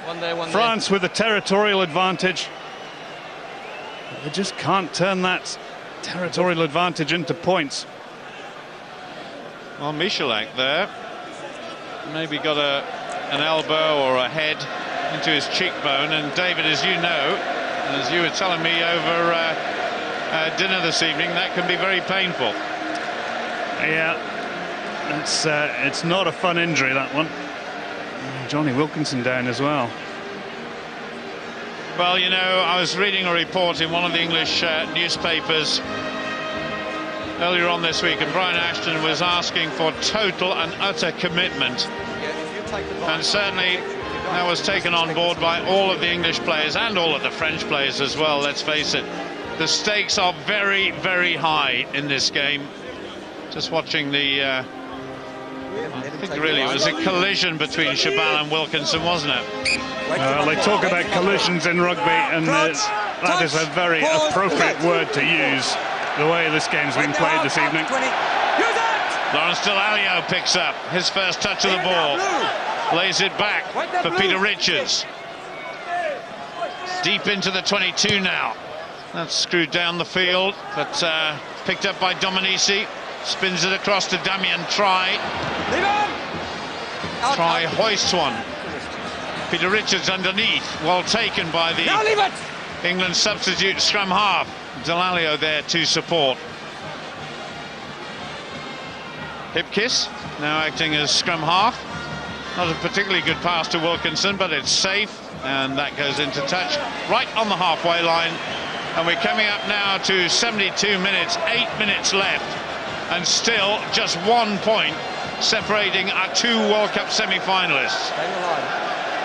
Well, I tell you what, if England do snatch this, then all their fans can go down the Champs-Élysées, the girls can get their high heels on, the fellas can get their drinking boots on, and they can go and have a party to end all parties. But it's still France in the lead, and so it has been for quite a while now. Just 2 penalties scored in this second half of scintillating rugby. I suppose you could say, David, it hasn't been the greatest game in the world technically, but competitively it has been absolutely enthralling. That is sent deep by Wilkinson. MISELET picks up, just makes the angle a little bit better for himself. Robinson, now can he conjure up something here? Dashes around Harry Nordicke. Good pickup by Stevens, lays it back well.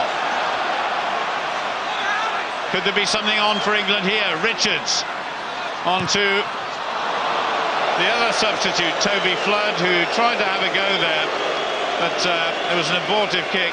I've just got the impression there he should have tried to spin it wide, because we've got Paul Saki on that far side. He's had not much of a chance to show what he can do here. Well, Damien Try just comfortable in running the clock down. But I'm interested. I was surprised that Mike Catt went off, but you were saying Toby Flood bangs the ball over from, you know, well inside his own half, and I just wonder whether that's a tactical substitution. If France concede a penalty anywhere on halfway line, give it to Flood with the distance. Well, Paul Saki being brought to ground there. Richards spins it away. Wilkinson too. Oh, I was going to say nobody there, but that was a good pickup in the end by Toby Flood. Still England making progress in the right direction. Richards, that goes to Jason Robinson. Almost a head-high tackle there. Well, it's made for Wilkinson, isn't it? Sarzeski, the guilty one there. No question. That was just pure frustration, wasn't it? But look at the relief on Brian Ashton's face. You can almost feel the relief from here. And Jonathan Kaplan just went over to the far side there to have a word with his touch judge. And Robinson will remember this game, whether it's win, lose or draw. Well, of course, there can't be a draw, can there? Somebody's got to go through to the final. But you talk about pressure, and this, despite the fact it's close and almost in front, is still a pressure kick situation for Jonny Wilkinson. Well, if there was ever a man you wanted to do it, it's Jonny Wilkinson. Can Wilkinson save the day once again for England? He thumps that ball straight through the middle, and England are now in the lead. Just over 5 minutes to go. Could England be unbelievably on their way to their second consecutive World Cup final? Well, when you reflect back on the first 4 or 5 weeks of this tournament, it would be quite an extraordinary achievement for England to do it. Well, the England message will be clear now. No mistakes. No mistakes at all, because France have got some wonderful kickers in their side. They've also got some wonderful runners as well, like Christophe Dominici and Damien Traille. No! Alisal trying to dig that ball out, spins it away to MISELET. England have got to defend now. Chabal goes. It takes 2 men to bring the big lock forward down. Toby Flood was one of them. And Bernard Laporte there must feel a sense of pure frustration. Well, double teamed there, Chabal, and just bundled into touch. Great defence by the English. I might be speaking too soon, David, but if England do make the final, can you really believe it in terms of the rugby they've played, particularly during the early stages of Rugby World Cup 2007? Okay, for what? Just listen to this a moment. After the tackle, the man was out. He put an elbow to the face. No more. Out. Well, having a word there with Alisal because of what Chabal had done. But just going back to England, if they do make this final, it will be truly the comeback of the century. Well, it would be. I mean, they stuttered to a victory over the United States, where they should have really put them to the sword, and then were, convincingly demolished by South Africa, failed to get on the scoreline, and, here they are, a matter of 4 and a bit minutes away from a second consecutive World Cup final. It's just been an extraordinary turnaround, but, they're playing with self-belief. But this victory would have been founded, if it is a victory, would have been founded on just incredible defence and persistence and cussedness. And you're okay. That was another great take there by Martin Corey. And Corey right in the middle there, former England captain, of course. England have suddenly got the bit between their teeth. They can smell victory. 3.5 minutes to go in this World Cup semi-final. England still driving the French backwards. Peter Richards just making sure everybody's in the right position. The crowd urging England on. Good little drive forward by Simon Shaw. Richards has it to Wilkinson. Across to Hipkiss in the centre. Being supported there by George Shooter. Lawrence Dallaglio puts his head down, and once again France are driven backwards. Now then, a chance. Peter Richards decided to go himself. There was a man over actually on the left-hand side, but Richards didn't quite spot that. Use that, the ball is out. The clock is ticking away. We're inside the last 3 minutes now. England leading 11 points to 9. Martin Corey just standing at the back there, but Richards arrives now, looking for options. Wilkinson going for a drop goal. This could be their place in the final, and Wilkinson has done it. This is almost deja vu from 2003, and you really get the sense that the England supporters can't quite believe what they're seeing. Well, it was extraordinary to watch Johnny Wilkinson in the build-up to that play. He just watched his forwards control the ball, walked across to the right-hand side and drilled it off his left foot. Can France come back? It's got to be a converted try. MISELET spins it away.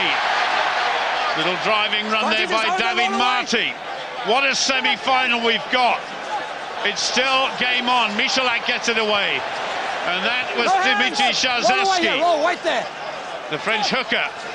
MISELET once more. France have got to throw everything at England now. A good tackle there from Peter Richards. All the possession now going France's way. They've got, oh my goodness, that was a drop ball by France.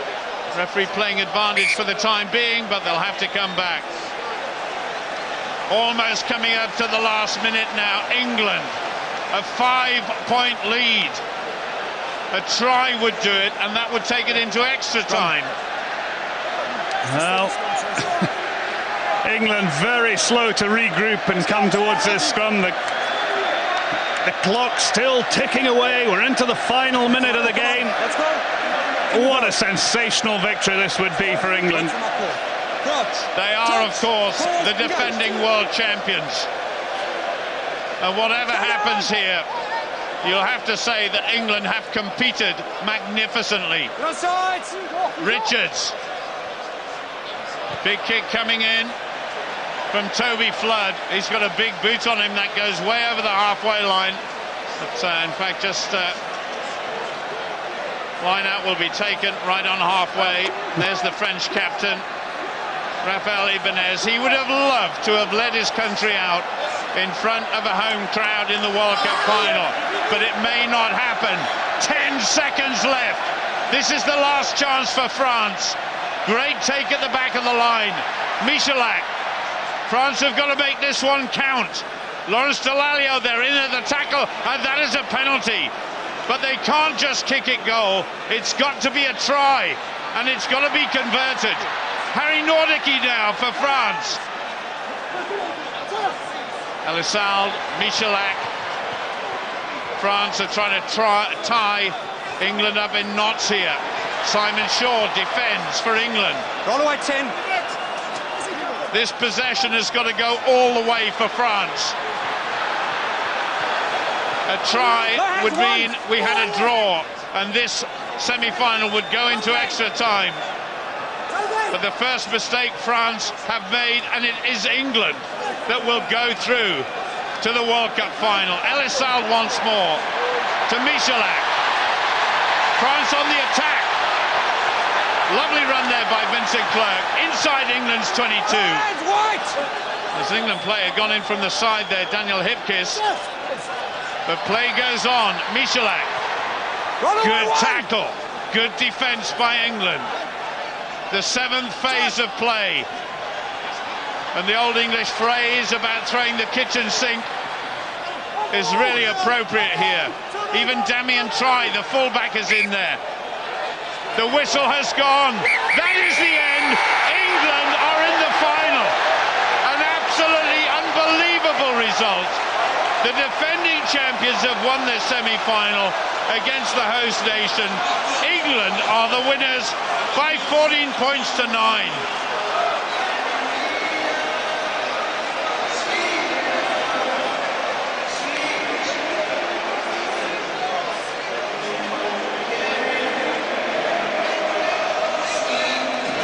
Well, David, what do you think about that? Well, it's just been the most extraordinary semi-final. It hasn't been a classic in terms of the rugby that has been played, but it has been so compelling.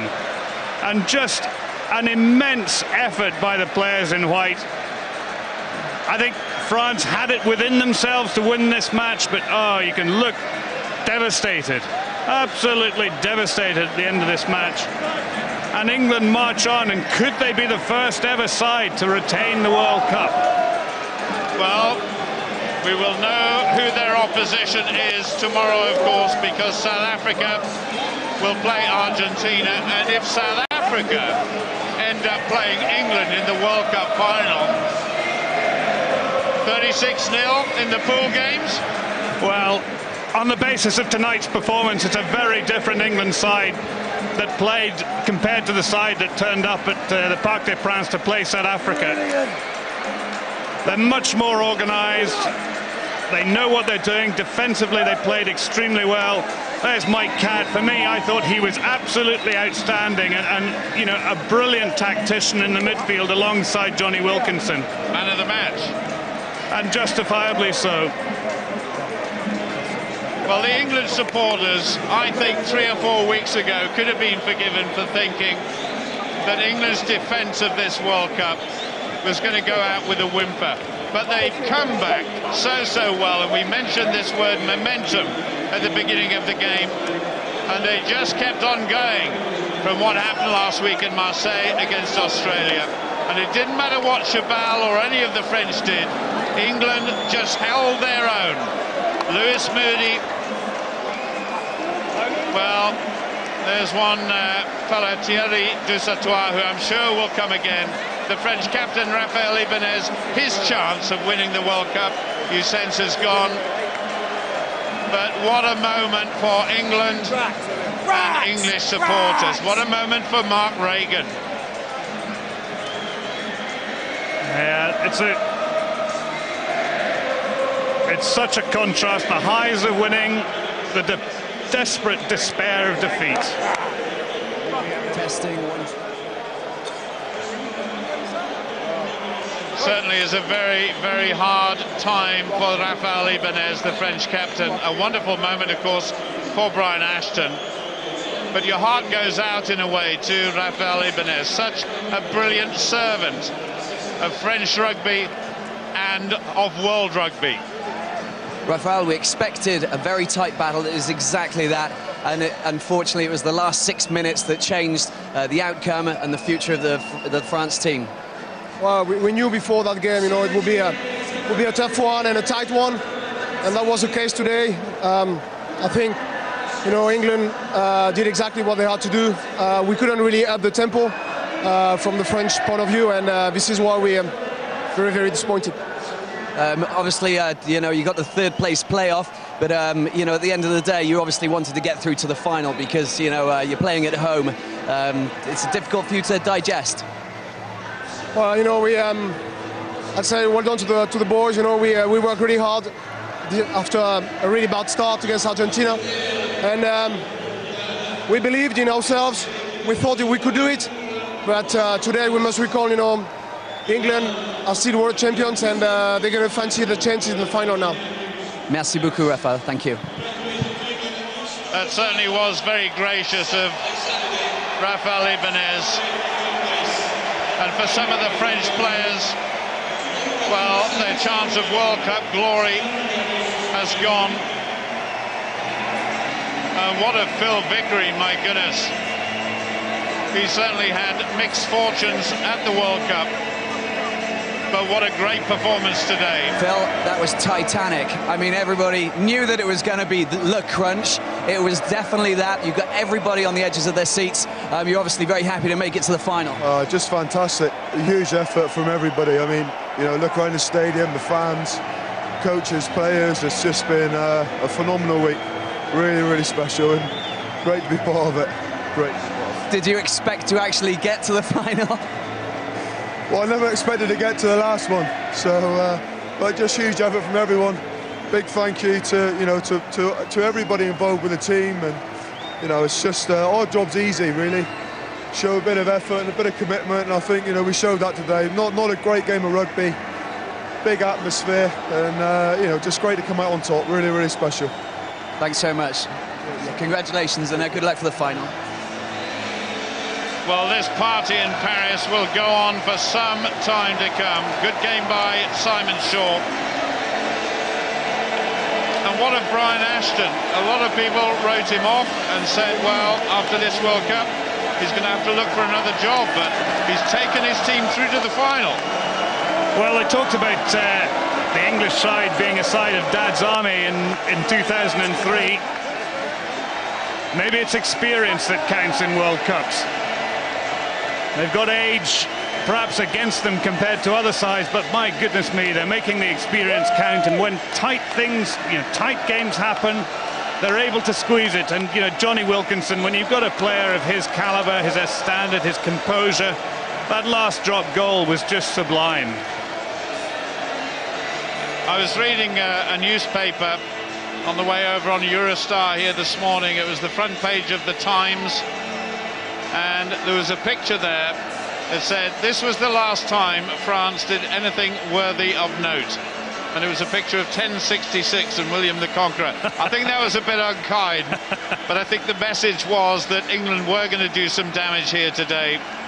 And certainly players like Sébastien Chabal, you really do feel for him. He's a magnificent player, but his chance of World Cup glory has gone. Do those statistics really tell the story of what happened here tonight? Well, I think when you look at how close they are, the tackles, 80 tackles of both sides, the possession 48-52, the territory 43-57, it shows how finely poised it was. But when push came to shove, when they were trying to close the match down, England had the match winner. They had the jewel in the crown, and that jewel was Johnny Wilkinson. He won them a World Cup in 2003. He could well be on the cusp of winning them a second. Well, there he is, Johnny Wilkinson, Peter Richards there, and Jason Robinson. Certainly not Jason Robinson's last game in an England jersey. Matthew Stevens there. Joe Worsley, of course, who's appeared in the World Cup before. But it truly is a remarkable performance when you consider the track record of England. And Mike Catt, 35 years old, man of the match. Obviously, a great result for you guys back in the final. Joe, it's unbelievable, mate. 4 weeks ago, we were going home, really. To find ourselves, in a World Cup final again. All credit to the boys. We've just been unbelievable, man, and we've dug in there. We've had a lot of lows, and now the highs are outweighing the lows now. So, these boys are brilliant. So, let's enjoy it, eh? As we get in splash, we just want to award you with the Man of the Match award from Julien here. So, congratulations and well played.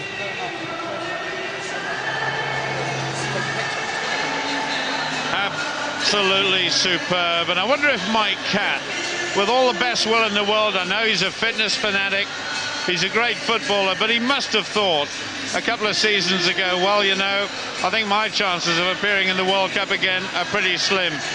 Andy Gemasolu took a knock, not from a French player, but from the linesman, believe it or not. Seems to be back on his feet. But you mentioned Johnny Wilkinson's contribution. Cool, calm, collected, a perfectionist, and what a performance again here today.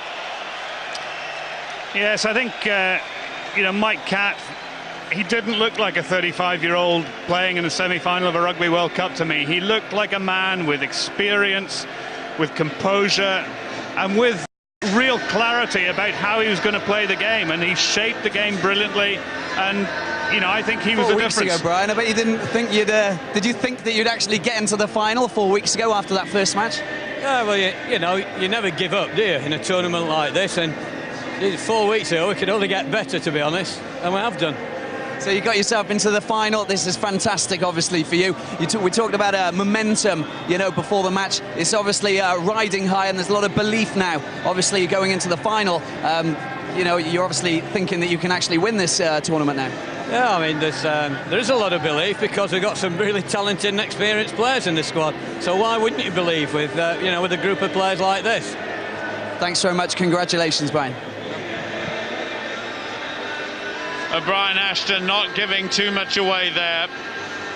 He's now got to go back to the team headquarters and start rebuilding for next week. But these guys and girls who travelled over from England to Paris to the Stade de France will be partying not just all night, I suspect, but all weekend too. The French, on the other hand, have been magnificent hosts, but they just fell at the last hurdle. We look back at the highlights, and certainly France attacked England consistently. But there you go, Buxy's had men outside in there, and I think, you know, the French will rue their opportunity, their missed opportunities at the end of this game. You know, they won the penalty there, but they could have scored tries, and it was down to poor decision-making, in my view. But at the end of the day, you know, in the same way that you couldn't take anything away from the French last weekend when they won in Cardiff, you can't take anything away from England this weekend either. They've deserved their victory. Well, certainly over the last 5 weeks or so, we've been witness here, David Soul and myself, at the World Cup, to the resurgence of the world champions. They haven't enjoyed great success in the Six Nations, and certainly after a poor performance, as you said, David, against the United States, and then a resounding defeat by South Africa, I don't think with the best will in the world either you or I thought they would make it this far. No, but when you get to the knockout stages, anything can happen, and well, you know, you talk about comebacks, the greatest comeback since Lazarus, isn't it? I mean, it's just been phenomenal, and that's just the icing on the cake. You know, such composure, brilliantly struck. You know, Johnny Wilkinson's got an MBE. Do you think they'll make him a knight now, Sir Johnny? Well, you wouldn't want to bet against it, would you? And I think this is the first game that his mum has come to watch as well. You know, there was a big thing in the press about her not able to watch the game in 2003. So there we have it in the Stade de France. England against France, a repeat of the semi-final 4 years ago. The result is identical. It's England who will go through to the final, and the French are on their way home. It really has been an enthralling evening's rugby. We've got it all to do again tomorrow evening, of course, with the second semi-final, South Africa up against Argentina, and that will be another enthralling encounter. But for the time being, England, well, you can only imagine what they must feel like now, David. Well, euphoric, I'm sure. The question is, will they have another big game in them? And that is the big challenge. You know, as you see the faces there, obviously delighted with the victory, but job still to do. Same time, same place, this time next week, the final of the Rugby World Cup. So it's dateline 1 week's time for England. The French go back to the drawing board. Stade de France looking absolutely magnificent. What a game we've had. It's England through to the final. Good night from Robbie Knock, David Soul, and myself, Paul Dickinson.